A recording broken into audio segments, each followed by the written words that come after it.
ಪರಾಶರಸೂನು ಸತ್ಯವತೀ ಹೃದಯ ನಂದನೋ ವ್ಯಾಸ ಯಸ್ಯ ಆಸ್ಯ ಕಮಲಗಲಿತಂ ವಾಂಗ್ಮಯಮೃತಂ ಜಗತ್ಪಿಬತಿ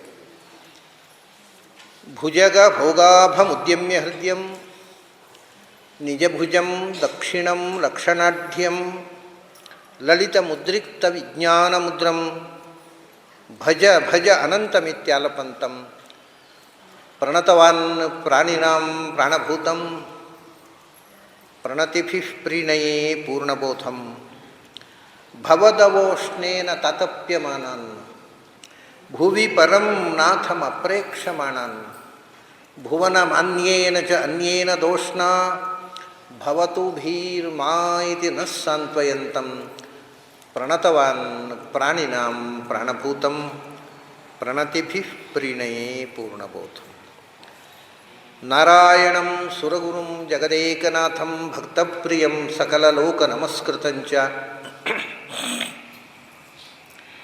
ತ್ರೈಗುಣ್ಯವರ್ಜಿತಮಜಂ ವಿಭುಮಾದ್ಯಮೀಶಂ ವಂದೇ ಭವಘ್ನಂ ಅಮರಾಸುರಸಿದ್ಧವಂದ್ಯಂ ನಾರಾಯಣಂ ನಮಸ್ಕೃತ್ಯ ನರಂಚೈವ ನರೋತ್ತಮಂ ದೇವೀಂ ಸರಸ್ವತೀಂ ವ್ಯಾಸಂ ತತೋ ಜಯಮುದೀರಯೇ.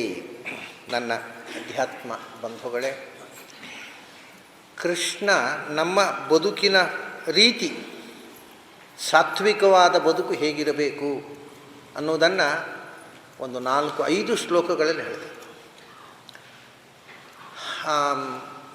5-6 ಶ್ಲೋಕಗಳಲ್ಲಿ ಹೇಳ್ತಾರೆ. ಒಂದು ಶ್ಲೋಕವನ್ನು ನಾವು ನಿನ್ನೆ ನೋಡಿದ್ದೇವೆ. ಇನ್ನು 5 ಶ್ಲೋಕಗಳನ್ನು ನೋಡೋದಿದೆ. ಆಮೇಲೆ ಉಪಸಂಹಾರ. ಇನ್ನೂ 5-6 ಶ್ಲೋಕಗಳಿದೆ. ಇನ್ನು 6 ಶ್ಲೋಕಗಳು, ಆಮೇಲೆ ಕೊನೆಗೆ ಒಂದು ಉಪಸಂಹಾರ. ಅಂದರೆ ನಮ್ಮ ಬದುಕಿನ ನಡೆ ಹೇಗಿರಬೇಕು, ಹೇಗೆ ಇದ್ದರೆ ಕೃಷ್ಣ ನಮ್ಮನ್ನು ಇಷ್ಟಪಡ್ತಾನೆ ಅಂತ. ಸಮೇ ಪ್ರಿಯ ಅಂತ, ದೇವರು ಮೆಚ್ಚುವ ಬದುಕು, ಅಂಥವರು ನನಗೆ ಇಷ್ಟ ಅಂತಾನೆ. ಹಾಗಾದರೆ ದೇವರು ನಮ್ಮನ್ನು ಇಷ್ಟಪಡಬೇಕಾದ್ರೆ ನಾವು ಹೇಗೆ ಬದುಕಬೇಕು ಅಂತ ಬಹಳ ತುಂಬ ಸುಂದರವಾಗಿರ್ತಕ್ಕಂಥ ಒಂದು ಮಾನಸಿಕ ವಿಶ್ಲೇಷಣೆ ಇದನ್ನು ನಾನು ಇದು ಕೃಷ್ಣನ ಸೈಕಾಲಜಿ ಅಂತ, ಕೃಷ್ಣನ ಮನಃಶಾಸ್ತ್ರ. ನಿನ್ನೆ ಹೇಳಿರತಕ್ಕಂಥ ವಿಶ್ಲೇಷಣೆಗಳನ್ನು ಸಾಕಷ್ಟು ನಾವು ವಿಸ್ತಾರವಾಗಿ ಅದರ ಅರ್ಥ ಚಿಂತನೆ ಮಾಡಿದ್ದೇವೆ. ಮುಂದಿನ ಶ್ಲೋಕದಲ್ಲಿ ಹೇಳ್ತಾನೆ ಕೃಷ್ಣ, ಸಂತುಷ್ಟ ಸತತಂ ಯೋಗಿ ಯಥಾತ್ಮ ದೃಢನಿಶ್ಚಯ ಮಯ್ಯರ್ಪಿತ ಮನೋಬುದ್ಧಿ ಯೋ ಮದ್ಭಕ್ತ ಸಮೇ ಪ್ರಿಯ. ಸಂತುಷ್ಟ ಸತತಂ, ಇದು ದೇವರು ಮೆಚ್ಚುವ ಅಷ್ಟೇ ಅಲ್ಲ, ಯಾವನೇ ಒಬ್ಬ ಮನುಷ್ಯ ಹಾಯಾಗಿ ಬದುಕಬೇಕಾಗಿದ್ದರೆ ಇರಬೇಕಾದ ಒಂದು ಚಿತ್ತವೃತ್ತಿ. ಸತತಂ ಸಂತುಷ್ಟ, ಸಂತೋಷವಾಗಿರಬೇಕು. ಸಂತೋಷ ಅಂದರೆ ಬಹಳ ಜನಕ್ಕೆ ಅದರ ಅರ್ಥ ಗೊತ್ತಿಲ್ಲ. ಸಂತೋಷ ಅಂದರೆ ಆನಂದ ಅಲ್ಲ, ಖುಷಿ ಅಲ್ಲ. ಸಂತೋಷ ಅಂದರೆ ಸಂಸ್ಕೃತದಲ್ಲಿ ಸಂತೋಷ ಅನ್ನೋದಕ್ಕೊಂದು ವಿಶೇಷವಾದ ಅರ್ಥ ಇದೆ, ಕಂಟೆಂಟ್ಮೆಂಟು. ಸಂತುಷ್ಟ ಸತತಂ ಅಂದರೆ ಎವರ್ ಕಂಟೆಂಟ್. ಏನು ಇರಲಿ ತೃಪ್ತ, ಏನು ಇಲ್ಲ ತೃಪ್ತ ಅಂದರೆ ಅತೃಪ್ತಿ ಇಲ್ಲ. ಯಾವತ್ತೂ ಕೂಡ ಜೀವನದಲ್ಲಿ ಅತೃಪ್ತಿ ಎನ್ನುವುದೇ ನಮ್ಮ ಸಮಸ್ಯೆಗಳಿಗೆ ಮೂಲ, ನಮ್ಮ ಎಲ್ಲ ದುಃಖಗಳಿಗೆ ಮೂಲ. ಯಾಕೆಂದರೆ ನಮಗೆ ಅತೃಪ್ತಿ ಯಾವುದು ಇಲ್ಲವೋ ಅದರ ಬಗ್ಗೆ ಅತೃಪ್ತಿ, ಅದು ಬೇಕು ಅಂತ. ಇದ್ದದರ ಬಗ್ಗೆ ತೃಪ್ತಿ ಇಲ್ಲ. ಕೃಷ್ಣ ಹೇಳೋದೇನು ಗೊತ್ತುಂಟ, ಇಲ್ಲದರ ಬಗ್ಗೆ ಅತೃಪ್ತಿ ಪಡುವ ಬದಲು ಇದ್ದದ್ದರ ಬಗ್ಗೆ ತೃಪ್ತಿ ಪಡುವಂಥ. ಇದು ಎರಡರಲ್ಲಿ ನಾವು ಏನು ಮಾಡ್ತೇವೆ ಅಂದರೆ, ಅದು ಇರಲಿ ಬಿಡಿ, ಅದು ಇಲ್ವಲ್ಲ, ನಮ್ಮದೆಲ್ಲ ಇದ್ದದ್ದನ್ನು ಅದು ಕನ್ಸಿಡ್ರೇಷನ್ ಇಲ್ಲ, ಇಲ್ಲದರ ಬಗ್ಗೆ ಗಮನ, ಅದು ಇಲ್ವಲ್ಲ ಅಂತ. ಕೃಷ್ಣ ಏನು ಹೇಳೋದು ಅಂದರೆ, ನಿನಗೆ ಎಷ್ಟೇ ಬರಲಿ, ನಿನ್ನ ಹತ್ರ ಇರುವುದಕ್ಕಿಂತ ಇಲ್ಲದಿರುವುದು ಹೆಚ್ಚೋದೋ ಅಲ್ಲೋ. ಪ್ರಪಂಚದಲ್ಲಿ ಇದ್ದದ್ದು ಎಲ್ಲವೂ ನಿನ್ನ ಕೈಗೆ ಬರೋದು ಸಾಧ್ಯ ಇಲ್ವಾ? ಹಾಗಾದರೆ ನಿನ್ನ ಈ ಡಿಸ್ಕಂಟೆಂಟ್ಮೆಂಟಿಗೆ ಪರಿಹಾರ ಯಾವಾಗ? ಯಾಕೆಂದರೆ ಇಲ್ಲದೇ ಇದ್ದದ್ದು ಯಾವಾಗಲೂ ಹೆಚ್ಚಿರ್ತದೆ. ಅದನ್ನ ಇಲ್ಲದೇ ಇದ್ದದ್ದನ್ನು ಯೋಚಿಸಿ ಕೊರಗುವವನು ಎಂದೂ ತೃಪ್ತಿ ಪಡುವುದಿಲ್ಲ, ಅವನು ಎಂದೂ ಆನಂದವಾಗಿ ಬದುಕೋಲ್ಲ. ಅವನಿಗೆ ಅದೊಂದು ಸಮಸ್ಯೆ, ಅದು ಇಲ್ಲವಲ್ಲ ಅನ್ನೋದು ಯೋಚನೆ ಮಾಡ್ತಾನೇ ಇರ್ತಾನೆ. ಇನ್ನೂ ಭಯಂಕರ ಏನು ಗೊತ್ತುಂಟ, ಇದ್ದಾಗ ಕೂಡ ದುಃಖ ಅತೃಪ್ತಿ ಪಡುವವರಿದ್ದಾರೆ. ನಾನಿದನ್ನು ಅನೇಕ ಬಾರಿ ಹೇಳಿದ್ದೆ. ಇವಾಗ ಒಬ್ಬರಿಗೆ ಎಲ್ಲ ಅನುಕೂಲತೆ ಇದೆ, ಆದರೂ ಕೂಡ ಅತೃಪ್ತಿಯಲ್ಲಿರ್ತಾರೆ. ಯಾಕೆ ಸ್ವಾಮಿ, ದೇವರೆಲ್ಲ ಕೊಟ್ಟಿದ್ದಾನೆ, ಅನುಕೂಲತೆ ಇದೆ, ಕೈ ತುಂಬ ದುಡ್ಡಿದೆ, ಬಂಗಲೆ ಇದೆ, ಕಾರಿದೆ, ಫ್ರಿಜ್ ಇದೆ, ಏನು ಬೇಕೋ ನಮ್ಮ ಮಾಡರ್ನ್ ಲೈಫು ಅಂತ ಅನ್ನೋದನ್ನು ನಡೆಸೋದು ಏನೇನು ಬಯಸ್ತಾರೆ ಅದೆಲ್ಲ ಇದೆ, ಮತ್ತು ಯಾಕೆ ಕೊರಗ್ತೀನಿ? ಹೌದು ರೀ, ಅದೆಲ್ಲ ಈಗ ಉಂಟು, ನಾನು ಸಣ್ಣದಿರುವಾಗ ಇರಲೇ ಇಲ್ಲ. ದುಃಖ ಅವರಿಗೆ. ಅಂದರೆ ಈಗ ಇದ್ದರೂ ಹಿಂದೆ ಇರಲಿಲ್ಲ, ಯಾವಾಗ ಇರಲಿಲ್ವೋ ಆ ಸಮಯ ನೆನಪಿಸ್ಕೊಂಡು ಕೊರಗ್ತಾರೆ. ಇಂಥವರನ್ನು ಬ್ರಹ್ಮಾಪಿ ನರಂಜಯತಿ, ಇಂಥವ್ರು ಯಾರಾದರೂ ಆನಂದ ಪಡಲಿಕ್ಕೆ ಉಂಟಾ? ಅವರಿಗೆ ತೃಪ್ತಿಯನ್ನು ಅಂದ ಕೃಷ್ಣ ಹೇಳಿದ, ನಮ್ಮ ಎಲ್ಲ ದುಃಖಗಳಿಗೆ, ನಮ್ಮ ಪ್ರಾಬ್ಲಮ್ಸ್ಗಳಿಗೆ ಮೂಲ ಅನ್ನೋದು ನಮ್ಮ ಅತೃಪ್ತಿ. ಮತ್ತು ಪೂರ್ಣ ಸಿಕ್ಕಿದ ಮೇಲೆ ತೃಪ್ತಿಯಿಂದ ಪೂರ್ಣ ಸಿಗೋದು ಸಾಧ್ಯವೇ ಇಲ್ಲ. ಯಾವತ್ತೂ ಕೂಡ ಪ್ರಪಂಚದಲ್ಲಿ ಇದ್ದದ್ದೆಲ್ಲ ನಮ್ಮ ಸೊತ್ತಾಗೂ ಸಾಧ್ಯವೇ ಇಲ್ಲ. ಇದು ನಚಿಕೇತನ ಕಥೆ ಆಯಿತು. ನವಿತ್ತೇನ ದರ್ಪಣೀಯೋ ಮನುಷ್ಯ. ಯಮ ಹೇಳಿದ, ನಿನಗೆ ಎಷ್ಟು ದುಡ್ಡು ಬೇಕು ಹೇಳು, ಕೊಡ್ತೇನೆ, ಹಿಡ್ಕೊಂಡು ಹೋಗು. ಸುಮ್ಮನೆ ಬೇರೆ ದೇವ್ರ ವಿಷಯ ಅದೆಲ್ಲ ಕೇಳಬೇಡ, ರಗಳೆ ಮಾಡಬೇಡ ಅಂದ. ಅದೆಲ್ಲ ರಗಳೆ, ದೇವ್ರ ವಿಷಯ ಕೇಳಬೇಡ, ನಿನಗೆ ದುಡ್ಡು ಎಷ್ಟು ಬೇಕು ಕೊಡ್ತೀನಿ, ಎಷ್ಟು ಹೇಳ್ತೇವೆ ಅಷ್ಟು ಕೊಡ್ತೀನಿ, ಹಿಡ್ಕೊಂಡು ಹೋಗು ಅಂತ. ಅದಕ್ಕೆ ನಚಿಕೇತ ಏನು ಹೇಳಿದ, ನಾನು ಎಷ್ಟು ಕೇಳ್ತೇನೋ ಅಷ್ಟು ಕೊಡಲಿಕ್ಕೆ ನಿನ್ನಿಂದ ಸಾಧ್ಯ ಇಲ್ಲ. ಯಾಕೆಂದರೆ ನೀನು ಎಷ್ಟು ಕೊಡ್ತೀವೋ ಅದಕ್ಕೊಂದು 0 ಸೇರಿಸಿ ಕೂತ್ಕೋತೀನಿ ನಾನು. Where is the end? Right ಸೈಡ್ನಲ್ಲಿ ಒಂದು 0 ಹಾಕುವುದು ಎಂಡ್ಲೆಸ್, ಅನಂತದವರೆಗೂ 0 ಹಾಕ್ತಾನೆ ಹೋಗೋದು. ಎಷ್ಟು 0 ಹಾಕಿ ನೀನು ಎಷ್ಟು ಕೊಡ್ತೀವೋ ಅದಕ್ಕೊಂದು 0 ಸೇರಿಸ್ತೇನೆ. ಆವಾಗ ನೀನೇ ಸೋಲೋದಲ್ವ? ನೀನು ಬಯಸಿದಷ್ಟು ದುಡ್ಡು ಕೊಡ್ತೇನೆ ಅಂತ ನೀನು ಪ್ರತಿಜ್ಞೆ ಮಾಡಿದ್ರೆ ನನ್ನ ಕೈಯಲ್ಲಿ ಸೋಲ್ತೀಯ ನೀನು. ಯಾಕೆಂದರೆ ಮನುಷ್ಯನ ದುಡ್ಡಿನ ಒಂದು ಬಯಕೆ ಉಂಟಲ್ಲ, ಅದಕ್ಕೆ ಸಾಕು ಅನ್ನೋ ಪೂರ್ಣ ವಿರಾಮ ಇಲ್ಲ. ಮತ್ತೊಂದು 0 ಸೇರಿಸ್ಬಿಡೋದು. ಆವಾಗ ನಮಗೆ ಇನ್ನೊಂದು 0 ಉಂಟು, ಅತೃಪ್ತಿಯೇ. ಅದರ ಬದಲು ಇಷ್ಟು ಉಂಟು, ಸಾಕು, ಎಷ್ಟು ಉಂಟು ಅಷ್ಟೇ ಖುಷಿ ಪಡೋಣ, ಇಲ್ಲದ್ರ ಬಗ್ಗೆ ತಲೆಗೆಡಿಸ್ಕೊಳ್ಬೇಕು ಯಾಕೆ ಅನ್ನೋ ಮನೋವೃತ್ತಿ ಬೆಳೆಸಿಕೊಂಡ್ರೆ ಯಾರು ಅದು ಆನಂದವಾಗಿ ಬದುಕುವ. ಇವಾಗ ನಾವು ನಮ್ಮ ಅತೃಪ್ತಿ ಕಾರಣ ಏನು ಅಂದರೆ, ನಮ್ಮ ಸ್ಥಿತಿಗಿಂತ ಹೆಚ್ಚು ಉತ್ಕೃಷ್ಟವಾದ ಸ್ಥಿತಿಯಲ್ಲಿ ಇರೋರನ್ನ ಕಂಡು ನಾವು ಕೊರಗ್ತೇವೆ. ಅಯ್ಯೋ ಅವರಿಗೆ ಅಷ್ಟಿದೆ, ನನಗಿಲ್ಲ.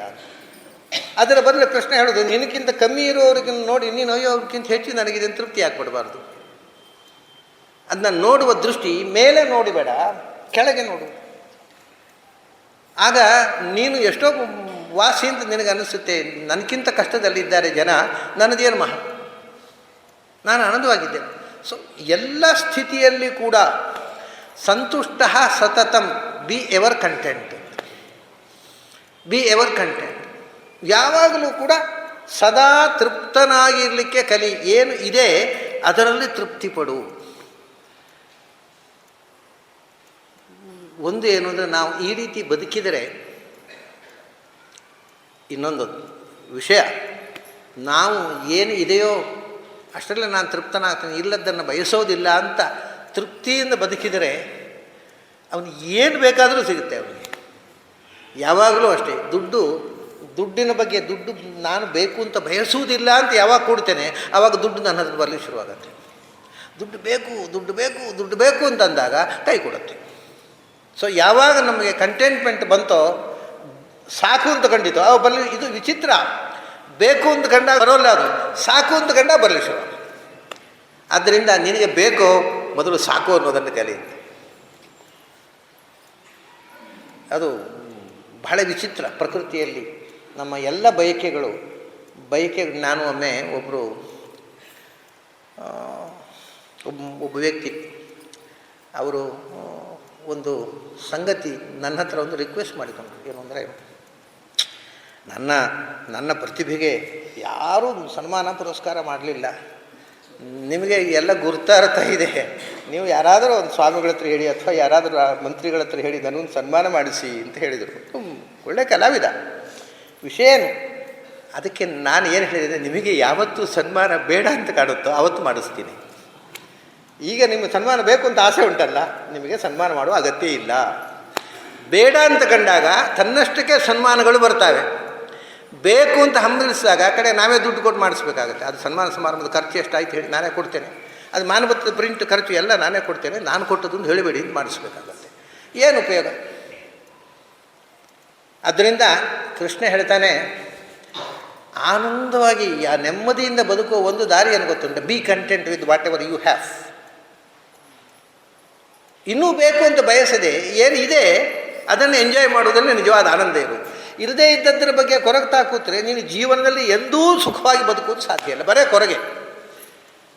ಏನಿದೆ ಅದನ್ನು ಆನಂದ ಪಡು.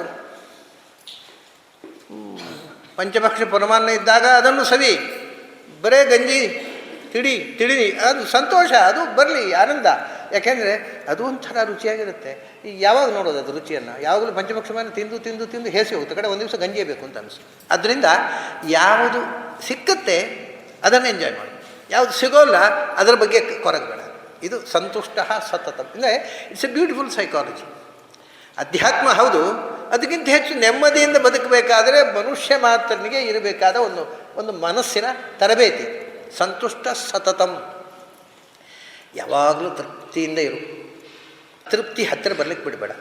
ನನಗೆ ಏನಿದೆಯೋ ಅಷ್ಟರಲ್ಲಿ ತೃಪ್ತಿ ಇದೆ ಸ್ವಾಮಿ, ಆನಂದ. ಅವನಿಗೆ ತಲೆ ಬಿಸಿ ಆಗಲಿಕ್ಕೆ ಸಾಧ್ಯ ಇಲ್ಲ, ಟೆನ್ಷನು ಏನಿಲ್ಲ. ಅದಕ್ಕೆ ಏನಾಗಬೇಕು? ಅತೃಪ್ತಿಯನ್ನು ಗೆಲ್ಲಬೇಕಾದರೆ, ತೃಪ್ತಿಯಿಂದ ಇರಬೇಕಾಗಿದ್ದರೆ ಇನ್ನೊಂದು ಬೇಕು ಅಂದ ಕೃಷ್ಣ. ಸಂತುಷ್ಟ ಸತತಂ ಯೋಗಿ. ನೀನು ಯೋಗಿ ಆಗಬೇಕು. ಈ ಸತತಂ ಅನ್ನೋದು ಮಧ್ಯದಲ್ಲಿದೆ. ಆಚೆಯಿಂದ ಸಂತುಷ್ಟ ಅಂತಿದೆ, ಈಚೆಯಿಂದ ಯೋಗಿ ಅಂತಿದೆ. ಈ ಮಧ್ಯದಲ್ಲಿರುವುದಕ್ಕೆ ಆಚೆಗೂ ಅನ್ವಯ ಈಚೆಗೂ ಅನ್ವಯ. ಸತತಂ ಸಂತುಷ್ಟ, ಯಾಕಂದರೆ ಸತತಂ ಯೋಗಿ, ಸದಾ ಯೋಗಿಯಾಗಿರೋದು. ಇದಕ್ಕೆ ಈ ರೀತಿ ಪ್ರಯೋಗಿಸುವುದಕ್ಕೆ ಸಂಸ್ಕೃತದಲ್ಲಿ ದೇಹಲಿ ದೀಪ ನ್ಯಾಯ ಅಂತ, ಹೊಸ್ತಿಲಲ್ಲಿ ದೀಪ ಇಟ್ಟ ಹಾಗೆ ಅಂತ. ಅಂದರೆ ಆಚೆಗೂ ಬೆಳಕು ಈಚೆಗೂ ಬೆಳಕು, ಕೋಣೆಯ ಹೊರಗೂ ಬೆಳಕು ಕೋಣೆಯ ಒಳಗೂ. ಒಳಗೆ ಇಟ್ಟರೆ ಒಳಗೆ ಮಾತ್ರ, ಹೊರಗೆ ಇಟ್ಟರೆ ಹೊರಗೆ. ಹೊಸ್ತಿಲಲ್ಲಿ ಇಟ್ಟರೆ ಹೊರಗೂ ಬೆಳಕು ಕಾಣುತ್ತೆ. ಹಾಗೆ ಈ ಮಧ್ಯದಲ್ಲಿ ಪದ ಇಟ್ಟರೆ ಆಚೆಗೂ ಅನ್ವಯ ಈಚೆಗೂ ಅನ್ವಯ. ಅದು ಹೊಸ್ತಿಲಲ್ಲಿಟ್ಟ ದೀಪ ಅಂತ. ಆ ಥರ ಕೃಷ್ಣ ಅನ್ನೋದಕ್ಕಿಂತ ವೇದವ್ಯಾಸರು ಸತತಂ ಸಂತುಷ್ಟ, ಯಾವಾಗಲೂ ತೃಪ್ತಿಯಿಂದ ಇರು, ಅತೃಪ್ತಿ ಹತ್ತಿರ ಬರಲಿಕ್ಕೆ ಬಿಡಬೇಡ. ಅದಕ್ಕೇನು ಮಾಡಬೇಕು ಅಂದರೆ ಯೋಗಿ, ಸತತಂ ಯೋಗಿ, ಸದಾ ಯೋಗ ನಿರತನಾಗುವುದು ಅಂದರೆ ಏನು? ಯೋಗ ಅಂತನ್ನುವುದಕ್ಕೆ ಅನೇಕ ಅರ್ಥಗಳಿದೆ. ಬೇರೆ ಬೇರೆ ಸಂದರ್ಭಗಳಲ್ಲಿ ಬೇರೆ ಬೇರೆ ಅರ್ಥಗಳಿದೆ. ಆ ಎಲ್ಲ ಅರ್ಥವನ್ನೂ ಒಂದೊಂದೇ ಇಲ್ಲಿ ನೋಡೋಣ. ಯೋಗ ಅಂದರೆ ಯಾವ ಅರ್ಥದಲ್ಲಿ? ನಮಗೀಗ ಯೋಗ ಅಂತಂದರೆ ಎಲ್ಲೋ ಬೆಂಗಳೂರಿನಲ್ಲಿ ಯೋಗ ಕ್ಲಾಸ್ ನಡೀತಾ ಇರ್ತದೆ ಅಂದರೆ ಏನೋ ತಿಪ್ಪರ್ಲಾಗ ಹಾಕಿ ಆಸನ ಹಾಕಿ ಕೂತ್ಬಿಟ್ರೆ ಯೋಗ ಆಯಿತು ಅಂತ. ನಿಜವಾಗಿ ಯೋಗದ ABCD ಕೂಡ ಗೊತ್ತಿಲ್ಲದವರು ಆ ಕ್ಲಾಸ್ ನಡೆಸ್ತಾ ಇರ್ತಾರೆ. ನೀವು ಅದರಲ್ಲಿ ಹೋಗಿ ಯೋಗ ಕ್ಲಾಸ್ನಲ್ಲಿ ಅಟೆಂಡ್ ಆಗಿದ್ದರೆ ನನಗೆ ಯೋಗ ಬಂತು ಭ್ರಮೆಯಲ್ಲಿ ಬಂದುಬಿಡ್ತೀರಿ. ಅದು ಏನೂ ಇಲ್ಲ, ಅದರಲ್ಲಿ ಯೋಗವೂ ಇಲ್ಲ, ಏನೂ ಇಲ್ಲ, ಅದೊಂದು ದುರ್ಯೋಗ ಅಷ್ಟೇ. ಯೋಗ ಅಂದರೆ ಅನೇಕ ಅರ್ಥಗಳಲ್ಲಿ ಒಂದು ಅರ್ಥ ಯೋಗ ಅಂದರೆ ಪ್ರಸಿದ್ಧವಾದ ಅರ್ಥವನ್ನೇ ಮೊದಲು ನೋಡೋಣ, ಆಮೇಲೆ ಕೃಷ್ಣ ಹೇಳಿದ ಅರ್ಥ ಮತ್ತೆ ನೋಡೋಣ. ವೇದವ್ಯಾಸರು ಪುರಾಣಗಳಲ್ಲಿ, ಕೃಷ್ಣ ಗೀತೆಯಲ್ಲಿ ಹೇಳಿದ ಅರ್ಥ ಮತ್ತೆ ನೋಡೋಣ. ಪ್ರಸಿದ್ಧವಾದ ಅರ್ಥ ಅಷ್ಟಾಂಗ ಯೋಗ ಅಂತ, ಅಂದರೆ ಯಮನಿಯಮಾಸನ ಪ್ರಾಣಾಯಾಮ ಪ್ರತ್ಯಾಹಾರ ಧಾರಣಾ ಧ್ಯಾನ ಯೋಗ. ಅಂದರೆ ಯೋಗಿ ಅಂದರೆ ಮನಸ್ಸನ್ನು ಏಕಾಗ್ರತೆಗೊಳಿಸಬೇಕಾದಂಥ ಒಂದು ಪ್ರೋಸೆಸ್. ಮನಸ್ಸು ಏಕಾಗ್ರವಾಗಲಿಕ್ಕೆ ಬೇಕಾಗಿರತಕ್ಕಂಥ ಪ್ರೋಸೆಸ್ ಉಂಟಲ್ಲ, ಅದಕ್ಕೆ ಯೋಗ ಅಂತ ಹೇಳ್ತಾರೆ. ಇದು ಒಂದು ರೂಢಿಯ ಶಬ್ದ. ಪಾತಂಜಲ ಯೋಗ, ಹಠಯೋಗ, ಇದೆಲ್ಲ ಮನಸ್ಸು ಏಕಾಗ್ರವಾಗಬೇಕಾಗಿದ್ದರೆ ಏನು ಮಾಡಬೇಕು ಅಂದರೆ ಅನೇಕ ವಿಷಯಗಳನ್ನು ಹೇಳ್ತಾರೆ ಅವರು. ಅದರ ಜೊತೆಗೆ ಮೊದಲು ಮನಸ್ಸು ಏಕಾಗ್ರವಾಗುವುದು ಅಂದರೆ ಸ್ಥಿರ ಆಗುವುದಲ್ವ, ಚಲಿಸದೆ ಒಂದು ಕಡೆ, ಒನ್ ಪಾಯಿಂಟೆಡ್ನೆಸ್. ಮನಸ್ಸಿನ ಸ್ವಭಾವವೇ ಅದು ಕೋತಿ ಹಾಗೆ. ಚಂಚಲಂ ಹಿ ಮನಃ ಕೃಷ್ಣ ಅರ್ಜುನ ಹೇಳ್ತಾನೆ, ಮನಸ್ಸು ಚಂಚಲ, ಅದನ್ನು ಈ ಒಂದು ಕಡೆ ನಿಲ್ಲಿಸುವುದು ಹೇಗೆ? ಅಸಾಧ್ಯ. ಅದಕ್ಕೆ ಒಂದು ಒಳ್ಳೆಯ ದೃಷ್ಟಾಂತ, ಗಾಳಿ ಚಲಿಸುವ ಗಾಳಿಯನ್ನು ಹಿಡಿದು ನಿಲ್ಲಿಸಲಿಕ್ಕಾಗತ್ತಾ? ಗಾಳಿಯನ್ನು ಹಿಡಿದು ತಡೆದು ನಿಲ್ಲಿಸು ಅಂತ ಹೇಳಿದರೆ ಎಷ್ಟು ಅಸಾಧ್ಯವೋ ಹಾಗೆ ವಾಯೋರಿವ ಸುದುಷ್ಕರಂ, ಗಾಳಿಯನ್ನು ತಡೆದು ನಿಲ್ಲಿಸುವುದು ಹೇಗೆ ಅಸಾಧ್ಯವೋ ಹಾಗೆ ಮನಸ್ಸು. ಅದು ವಿಚಿತ್ರ. ಅದು ಎಲ್ಲಿಗೆ ಹೋಗುತ್ತೆ ಅಂತ ಹೋದ್ಮೇಲೆ ಗೊತ್ತಾಗೋದು. ಅದು ನಾವು ಎಲ್ಲಿ ಅದು ಮನಸ್ಸನ್ನು ಗಟ್ಟಿಗೊಳಿಸಿ ಕೂತ್ಕೊಂಡಿದ್ದೇವೆ ಅಂತ ಯೋಚನೆ ಮಾಡ್ತಾ ಇದ್ದಾಗ ಎಲ್ಲಿ ಹೋಗಿರ್ತದೆ. ಓಹೋ ಅಲ್ಲಿ ಹೋಯ್ತಾ, ಪುನಃ ಇತ್ಲಾ ಬರಬೇಕು. ಅದು ಹೋದ ಮೇಲೆ ಹೋಯ್ತು ಅಂತ ಗೊತ್ತಾಗೋದು. ಇಷ್ಟು ವಿಚಿತ್ರವಾಗಿ ಮನಸ್ಸು ಎಲ್ಲಿಂದ ಎಲ್ಲಿಗೋ ಹೋಗ್ತಾ ಇರುತ್ತೆ. ಅದನ್ನು ನಿಗ್ರಹ ಮಾಡಬೇಕು. ಹೋಗದೆ ಒಂದು ಕಡೆ ಸ್ಥಿರವಾಗಿ ಏಕಾಗ್ರವಾಗಿ ಇರುವಂತೆ ಮಾಡಬೇಕು. ಏನು ಮಾಡಬೇಕು ಅದಕ್ಕೆ ಅಂದರೆ, ಮನಸ್ಸು ಇರುವುದೆಲ್ಲಿ? ದೇಹದಲ್ಲಿ. ಅದರಿಂದ ಮನಸ್ಸು ಚಲಿಸದೇ ಇರಬೇಕಾದ್ರೆ ಮೊದಲು ದೇಹ ಚಲಿಸದೇ ಇರಬೇಕು. ಅದು ಆಸನ ಅಂತ. ಈ ಯೋಗಾಸನ ಅಂತಂದರೆ ಯಾಕೆ ಅಂದರೆ, ನಮ್ಮ ಮನಸ್ಸು ಗಟ್ಟಿ ನಿಲ್ಲಬೇಕಾದ್ರೆ ಮೊದಲು ದೇಹ ಚಲಿಸದೇ ಇರಲಿಕ್ಕೆ ಅಭ್ಯಾಸ ಆಗಬೇಕು. ಚಲಿಸದೆ ನಿಶ್ಚಲವಾಗಿ ಕೂಡುವುದಕ್ಕೆ ಕಲಿ ಎಂದು ಮೊದಲು. ಆಸನ ಅಂದರೆ ಕೂಡುವುದಷ್ಟೇ, ಅದೇನೋ ಪದ್ಮಾಸನ ಆಗಬೇಕು, ವಜ್ರಾಸನ ಆಗಬೇಕು, ಏನಿಲ್ಲ. ಯಾವ ಆಸನವೇ ಆಗಲಿ ಚಲನೆ ಇಲ್ಲದೆ ಕೂಡಬೇಕು. ನಾವು ಕೂಡುವ ಆಸನದಲ್ಲಿ ಅದು ಸ್ಪಾಂಜಿಯಾಗಿದ್ದರೆ ಅದೇ ಮೇಲೆ ಕೆಳಗೆ ಹೋಗ್ತಾ ಇರ್ತದೆ. ಅದು ಆಗಬಾರ್ದು. ಆಯಿತು, ಗಟ್ಟಿ ಮನೆ ಮೇಲೆ ಕೂತೆವು. ಕೆಲವರು ಕೂತರು ಸುಮ್ಮನೆ ಕೂತ್ಕೋತಿಲ್ಲ, ಆನೆ ಆಡಿಸೋದು. ಅವ್ರು ಜಪ ಮಾಡುವಾಗಲೂ ಆನೆ ಆಡಿಸ್ತಾ ಇರ್ತಾರೆ. ಹೀಗೆ ಆಡ್ತಾನೇ ಇರಬೇಕು. ಸುಮ್ಮನೆ ಕೂತೇ ಗೊತ್ತಿಲ್ಲ, ಅವ್ರು ಸುಮ್ಮನೆ ಕೂಡಬೇಕು ಅಂತ ಗೊತ್ತಿಲ್ಲದೆ ಆಡಲಿ ಶುರುವಾಗುತ್ತೆ. ಆಡ್ತಾ ಇದ್ದಾರೆ ಮತ್ತೆ ನೆಟ್ಟು ಮಾಡಿ. ಅದಕ್ಕೆ ಇದು ಒಂದು ಕಷ್ಟದ ಕೆಲಸ. ಮೈಯನ್ನು ಸ್ಟಡಿಯಾಗಿ ಇರೆಕ್ಟಾಗಿ ಬೆನ್ನ ಹುರಿ ಬಗ್ಗದೆ ಹಾಗೆ ಅಭ್ಯಾಸ ಮಾಡಿಸೋಲ್ಲ. ಇದೇನು ಕಷ್ಟದ ಕೆಲಸ ಅಲ್ಲ. ಏನು ಅಂದರೆ ನಾವು ಮಕ್ಕಳಿಗೆ ಚಿಕ್ಕಂದಿನಲ್ಲಿ ಕೂತ್ಕೊಳ್ಳಿಕ್ಕೆ ಕಲಿಸೋದಿಲ್ಲ. ಯಾಕಂದರೆ ನಮಗೆ ಕೂತು ಗೊತ್ತಿಲ್ಲ, ಅವ್ರಿಗೆ ಏನು ಕಲಿಸ್ತೇವೆ. ನಾವು ಪ್ಯಾಂಟ್ ಹಾಕಿ ಕುರ್ಚಿ ಮೇಲೆ ಕೂತು ಅಭ್ಯಾಸ ಆಗಿದೆ, ಕೆಳಗೆ ಪದ್ಮಾಸನ ಹಾಕೊಂಡು ನಮಗೆ ಬರೋಲ್ಲ, ಮಕ್ಕಳಿಗೆ ಏನು ಕಲಿಸೋದು.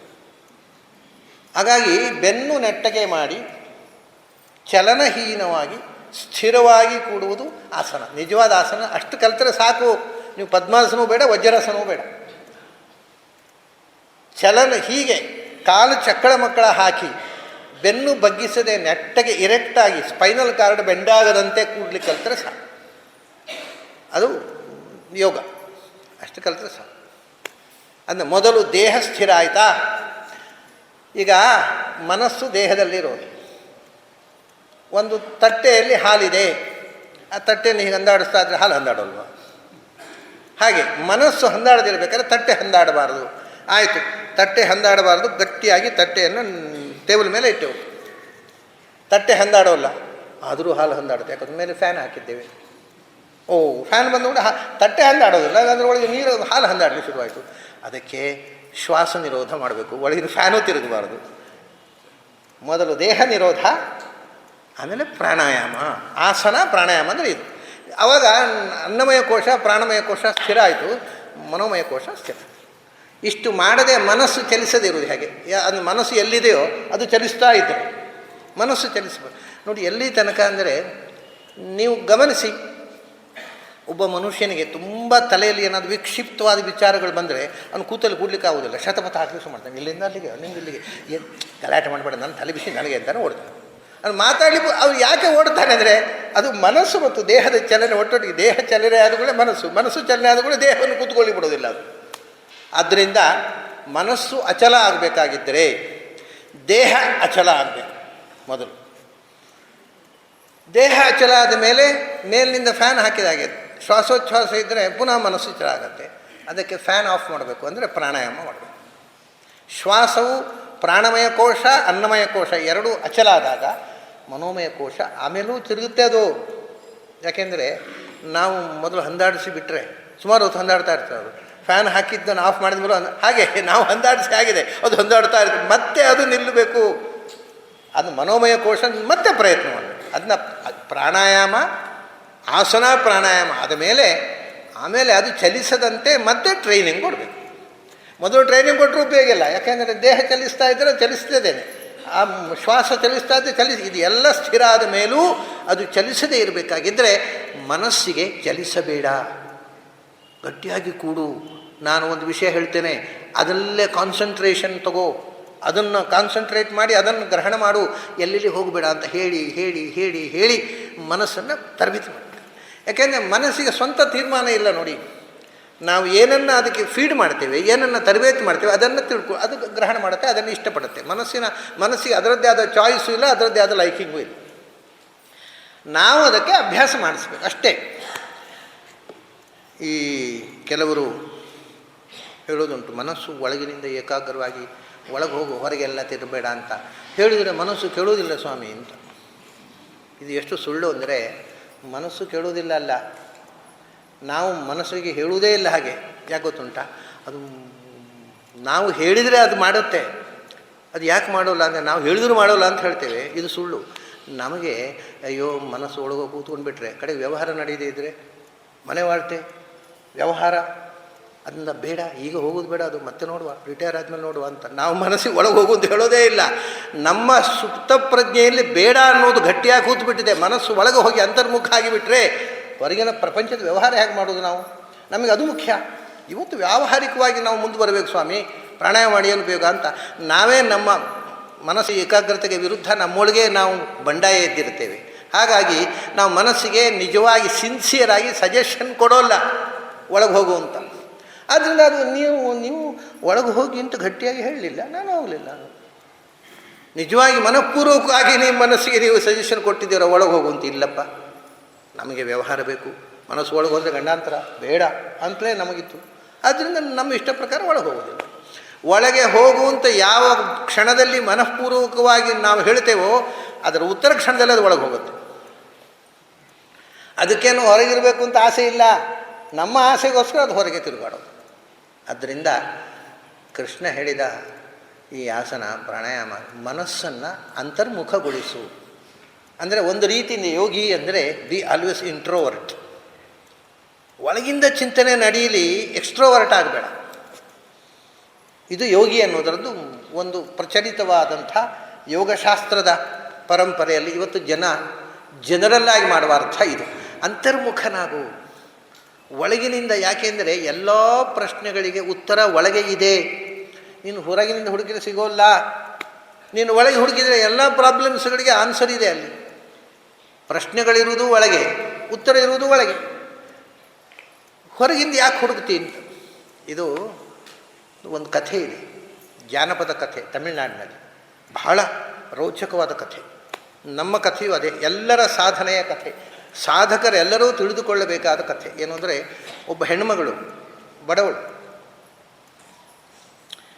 ಅವಳು ಒಂದು ಪಾಪ 50 ಪೈಸೆಯಲ್ಲೂ ಬಿದ್ದು ಹೋಯಿತು. ರಸ್ತೆ, ಮನೆ ಎದುರು ರಸ್ತೆಯಲ್ಲಿ ರೋಡ್ ಲೈಟ್ ಇದೆ. ಆ ರೋಡ್ ಲೈಟ್ನ ಬೆಳಕಿನಲ್ಲಿ ಹುಡುಕ್ತಾ ಇದ್ದಾಳೆ. ಏನು ಹುಡುಕ್ತಾ ಇದ್ದೀಯ ಅಜ್ಜಿ? ಅದು ನಂದೊಂದು 50 ಪೈಸೆ ಬಿದ್ದು ಹೋಗಿದೆ. 50 ಪೈಸೆ ಆವಾಗ ಇನ್ನೂ ಹಿಂದಿನ ಕಥೆ ಆದರೆ 8 ಆಣೆ ಯಾವುದೊಂದು ಬಿಸಾಡಿ ಹೋಗಿದೆ, ದುಡ್ಡು, ಒಂದು ಕಾಯಿನ್ ನಾಣ್ಯ ಬಿದ್ದು ಹೋಗಿದೆ, ಅದಕ್ಕೋಸ್ಕರ ಹುಡುಕ್ತಾ ಇದ್ದೇನೆ. ಎಲ್ಲಿ ಬಿತ್ತು ಅಜ್ಜಿ? ಅದು ಮನೆ ಒಳಗೆ ಬಿದ್ದದ್ದು. ಮತ್ತು ಇಲ್ಲಿ ಹುಡುಕ್ತೇನೆ, ಅಲ್ಲಿ ದೀಪ ಇಲ್ಲ, ಇಲ್ಲಿದೆ, ಅದಕ್ಕೆ ಹುಡುಕ್ತೇನೆ. ಬಿದ್ದದ್ದು ಮನೆ ಒಳಗೆ, ಅಲ್ಲಿ ಕತ್ತಲೆ ಅಂತ ಬೆಳಕಿದ್ದಲ್ಲಿ ಹುಡುಕ್ತಾ ಇರೋದು. ಹೊರಗಿಂದ ಹುಡುಕೋದು ನಮ್ಮ ಸಾಧನೆ ಇದೆ. ಹೊರಗಿಂದ ಎಕ್ಸ್ಟರ್ನಲ್ ಇರೋದು ಒಳಗೆ, ಹುಡುಕೋದು ಹೊರಗೆ. ಅವಳು ಎಷ್ಟು ಚೆನ್ನಾಗಿ ಉತ್ತರ ಕೊಡ್ತಾಳೆ. ಒಳಗೆ ದೀಪ ಇಲ್ಲ, ದೀಪ ಹಚ್ಚಲಿಕ್ಕೆ ಎಣ್ಣೆ ಇಲ್ಲ, ಅದಕ್ಕೆ ಹೊರಗೆ ಲೈಟ್ ಇದೆ ಸರ್ಕಾರದ್ದು, ಹುಡುಕ್ತಾ ಇದ್ದೀನಿ ಅಂತಾನೆ ಅವಳು. ಆದರೆ ದೀಪ ಅಲ್ಲ, ಎಲ್ಲಿ ದೀಪ ಇಲ್ಲವೋ ಅಲ್ಲಿ ನಾಣ್ಯ ಇದೆ, ಎಲ್ಲಿ ದೀಪ ಇದೆಯೋ ಅಲ್ಲಿ ಏನೂ ಇಲ್ಲ. ನಾವು ದೀಪ ಇಲ್ಲ, ದೀಪ ಇದೆ ಅಂತ ಹೊರಗಿಂದ ಹುಡುಕ್ತೇವೆ, ಅಲ್ಲಿ ಏನೂ ಸಿಗೋಲ್ಲ. ದೀಪ ಇಲ್ಲ ಅಂತ ಒಳಗೆ ಹುಡುಕಲೇ ಇಲ್ಲ, ಅಲ್ಲಿ ಎಲ್ಲ ಇದೆ. ಆದ್ದರಿಂದ ಕೃಷ್ಣ ಹೇಳೋದು, ನಿನ್ನ ಎಲ್ಲ ಸಮಸ್ಯೆಗಳಿಗೆ ಉತ್ತರ ಒಳಗೆ ಇದೆಯಪ್ಪ, ಒಳಕ್ಕೆ ಹೋಗು. ಯೋಗಿ ಭವ, ತಸ್ಮಾತ್ ಯೋಗಿ ಭವ ಅರ್ಜುನ. ಅಂತರ್ಮುಖಿಯಾಗು, ನಿನ್ನ ಎಲ್ಲ ಪ್ರಶ್ನೆಗಳಿಗೆ ಉತ್ತರ ಅಲ್ಲಿದೆ. ಯಾವ ಪಂಡಿತರ ಹತ್ರವೂ ಪ್ರಶ್ನೆಗೆ ಉತ್ತರ ಕೇಳಲಿಕ್ಕೆ ಹೋಗೋದು ಬೇಡ. ನೀವು ಅಂತರ್ಮುಖಿ ಆದರೆ ನಮ್ಮ ಪ್ರಶ್ನೆಗಳಿಗೆ ನಮ್ಮಲ್ಲೇ ಉತ್ತರ ಇದೆ. ಆದರೆ ನಮಗೇನು ಅಂದರೆ, ನಮ್ಮ ತಲೆ ಇರೋದು ಪ್ರಶ್ನೆ ಮಾಡಲಿಕ್ಕೆ ಮಾತ್ರ, ಉತ್ತರ ಕೊಡುವ ತಲೆ ಬೇರೆ ಇದೆ ಅಂತ ತಿಳ್ಕೊಂಡು ಭ್ರಮಿಸಿಬಿಟ್ಟು ಯಾರ್ಯಾರ ಹತ್ರ ಹೋಗಿ ಸ್ವಾಮಿ ಇದಕ್ಕೇನು ಉತ್ತರ ಅಂತ ಯಾರ್ಯಾರ ತಲೆಗೆ ಜಪ್ಪಿಕೊಳ್ತೇವೆ. ಅವರಿಗೂ ಗೊತ್ತಿರೋದಿಲ್ಲ. ಆದರೆ ನಮ್ಮ ಹತ್ರ ಗೊತ್ತಿರೋದಿಲ್ಲ ಅಂತ ಹೇಳೋದಿಲ್ಲ. ಒಂದೋ ನೀನು ಅಯೋಗ್ಯ ಇದ್ದೀನಿ ನೀನು ಹೇಳೋಲ್ಲ ಅಂತಾರೆ, ಒಂದೋ ಏನೋ ತಪ್ಪು ಹೇಳ್ತಾರೆ ಅಷ್ಟೇ. ಹಾಗಾಗಿ ಸಂತುಷ್ಟ ಸತತಂ ಯೋಗಿ, ಯಾವಾಗಲೂ ಅಂತರ್ಮುಖಿಯಾಗಿ ಒಳಗಿನ ಚಿಂತನೆಯನ್ನು ಜಾಗೃತಗೊಳಿಸು. ಆಮೇಲೆ ಇದು ಒಂದು ಅರ್ಥ ಆಯಿತು. ಇನ್ನು ಏನೇನು ಅರ್ಥಗಳು? ಯೋಗ ಅಂದರೆ ಪುರಾಣಗಳಲ್ಲಿ ವ್ಯಾಸರು ಹೇಳಿರ್ತಕ್ಕಂಥ ಅರ್ಥವನ್ನು. ಈ ಅಂತರ್ಮುಖ ಏನು ಮಾಡಬೇಕು? ಯಾಕೆಂದರೆ ಬೌದ್ಧರಲ್ಲಿ ಒಂದು ಅಂತರ್ಮುಖತೆ ಇದೆ. ದೆ ಕಾಲ್ ಇಟ್ ವಿಪಶ್ಯನ ಯೋಗ ಅಂತ ಒಂದು ಹೇಳ್ತಾರೆ ಅವರು. ಅದೇನು ಅಂದರೆ ಏನನ್ನು ಕಾಣೋದು, ಏನನ್ನು ಕಾಣದೇ ಇರುವುದು. ಯೋಗ ಅಂದರೆ ಏನು ಅಂದರೆ ಬ್ಲ್ಯಾಂಕ್ ಆಗೋದು. ಈಗ ಒಳಗೆಲ್ಲ ತುಂಬಿ ಹೋಗಿದೆ ಕೊಳೆ, ಅದನ್ನೆಲ್ಲ ತೆಗೆದು ತೊಳೆದು ಬಿಟ್ಟರೆ ಬ್ಲ್ಯಾಂಕ್ ಆಯ್ತಲ್ಲ. ಅದೇ ಏನು ಬರುವುದಲ್ಲ, ಇರುವುದೂ ಅಲ್ಲ, ಇದ್ದದ್ದು ತೆಗೆದು ಬಿಡೋದು. ಅದಲ್ಲ, ಬ್ಲ್ಯಾಂಕ್ ಆಗುವುದಲ್ಲ. ಯಾಕೆ ಬ್ಲ್ಯಾಂಕ್ ಆಗೋದು? ಇದ್ದದ್ದನ್ನೆಲ್ಲ ತೊಳೆಯೋದು ಯಾಕೆ ಅಂದರೆ, ತೊಳೆದ ಮೇಲೆ ಯಾವುದೋ ಒಂದು ಸ್ವಚ್ಛ, ನಾವೀಗ ಕೋಣೆಯೆಲ್ಲ ಸ್ವಚ್ಛ ಮಾಡಿದ ಮೇಲೆ ಆಮೇಲೆ ಡೆಕೋರೇಟ್ ಮಾಡ್ತೇವೆ ಅದನ್ನು. ಅದು ಒಳ್ಳೆಯ ಹೊಸ ಸಾಮಾನು ತಂದು, ಟೇಬಲು, ಫರ್ನಿಚರು ಎಲ್ಲ, ಫ್ಲವರ್ ವೇಸು, ಅದು ಇದು. ಅಂದರೆ ಒಳಗಿನಿಂದ ಒಳ್ಳೆ ಬೆಲೆ ಬಾಳುವ ವಸ್ತುವನ್ನು ಇಡುವುದಕ್ಕೋಸ್ಕರ ಕೊಳೆ ತೊಳೆಯೋದಲ್ವ. ಕೊಳೆ ತೊಳೆಯುವುದೇ ಒಂದು ಸಾಧನೆ ಅಲ್ಲ. ಅದಕ್ಕೋಸ್ಕರ ವ್ಯಾಸರು ಹೇಳಿದರು, ತಸ್ಯಾಹ ಬ್ರಹ್ಮಣಿ ಸಂಯೋಗೋ ಯೋಗ ಇತ್ಯಭಿಧೀಯತೆ. ತೊಳೆದಿ ಅಲ್ವ, ಆಸನ ಪ್ರಾಣಾಯಾಮ ಮಾಡಿ ಒಂದು ಪಾಯಿಂಟೆಡ್ನೆಸ್ ಬಂತಲ್ಲ, ಆ ಮನಸ್ಸಿನಲ್ಲಿ ಭಗವಂತನನ್ನು ಕೂಡಿಸು, ಅದು ಯೋಗ. ನನ್ನ ಮನಸ್ಸಿಗೂ ಭಗವಂತನಿಗೂ ಆಗುವ ಯೋಗದ ಕಾಂಟ್ಯಾಕ್ಟ್ ಉಂಟಲ್ವ, ಅದಕ್ಕೆ ಯೋಗ ಅಂತ. ಅಂದರೆ ಈ ಒಳಗಿಂದ ಚಿಂತನೆ ಮಾಡು, ಯಾವುದನ್ನು? ದೇವರ ಬಗ್ಗೆ ಚಿಂತನೆ ಮಾಡು. ಯೋಗೀ ಭವ ಅಂದರೆ ದೇವರ ಬಗ್ಗೆ ಚಿಂತನೆ ಮಾಡುವಂಥ ಇನ್ನೊಂದು ಅರ್ಥ ಬಂತು. ಅದಕ್ಕೆ ಸಂಬಂಧಪಟ್ಟು ನಮ್ಮ ಆ್ಯಟಿಟ್ಯೂಡ್ ಹೇಗಿರಬೇಕು ಅನ್ನೋದನ್ನು ಯೋಗಿ ಅನ್ನೋ ಶಬ್ದ ಹೇಳುತ್ತೆ. ಯೋಗ ಅಂದರೆ ಕೃಷ್ಣ ಗೀತೆಯಲ್ಲಿ ಹೇಳ, ಇದೆಲ್ಲ ಪುರಾಣಗಳದ್ದಾಯಿತು, ಪತಂಜಲಿ ಯೋಗದ್ದಾಯಿತು, ಸಾಕ್ಷಾತ್ ಕೃಷ್ಣನೇ ಕೊಟ್ಟಿರ್ತಕ್ಕ ಡೆಫಿನಿಷನ್ ಎರಡೇ ತುಂಬ ಇದೆ. ಅದನ್ನು ಸ್ಥೂಲವಾಗಿ ನೋಡೋಣ. ಅವನು ಹೇಳ್ತಾನೆ, ಯೋಗ ಕರ್ಮಸ್ಸು ಕೌಶಲಂ. ಅಂದರೆ ನಿನ್ನ ಏನು ಮಾಡ್ತೀಯೋ ಅದನ್ನು ಶ್ರದ್ಧೆಯಿಂದ ಮಾಡು, ಪರ್ಫೆಕ್ಟಾಗಿ ಮಾಡು, ಪ್ರಾಮಾಣಿಕತೆಯಿಂದ ಮಾಡು, ಅದು ಯೋಗ. ಅಂದರೆ ಪರ್ಫೆಕ್ಷನ್ ಇನ್ ಅವರ್ ಡ್ಯೂಟಿ. ನಾವು ಅದೇ ಇಲ್ಲ, ನಾವೊಂದು ಜಾಬಿಗೆ ಸೇರಿರ್ತೇವೆ. ಜಾಬಿಗೆ ಸೇರಿದರೆ ನಮಗೆ ನಾವು ಮಾಡ್ತಕ್ಕ ಕೆಲಸದ ಬಗ್ಗೆ ಶ್ರದ್ಧೆ ಇರೋದಿಲ್ಲ, ಉಪಾಯ ಇಲ್ಲ, ಹೊಟ್ಟೆ ಪಾಡು, ಏನು ಮಾಡೋದು? ಈ ಕೆಲಸ ನನಗೆ ಇಂಟ್ರೆಸ್ಟ್ ಇಲ್ಲ ಸ್ವಾಮಿ, ಆದರೂ ಏನು ಮಾಡೋದು?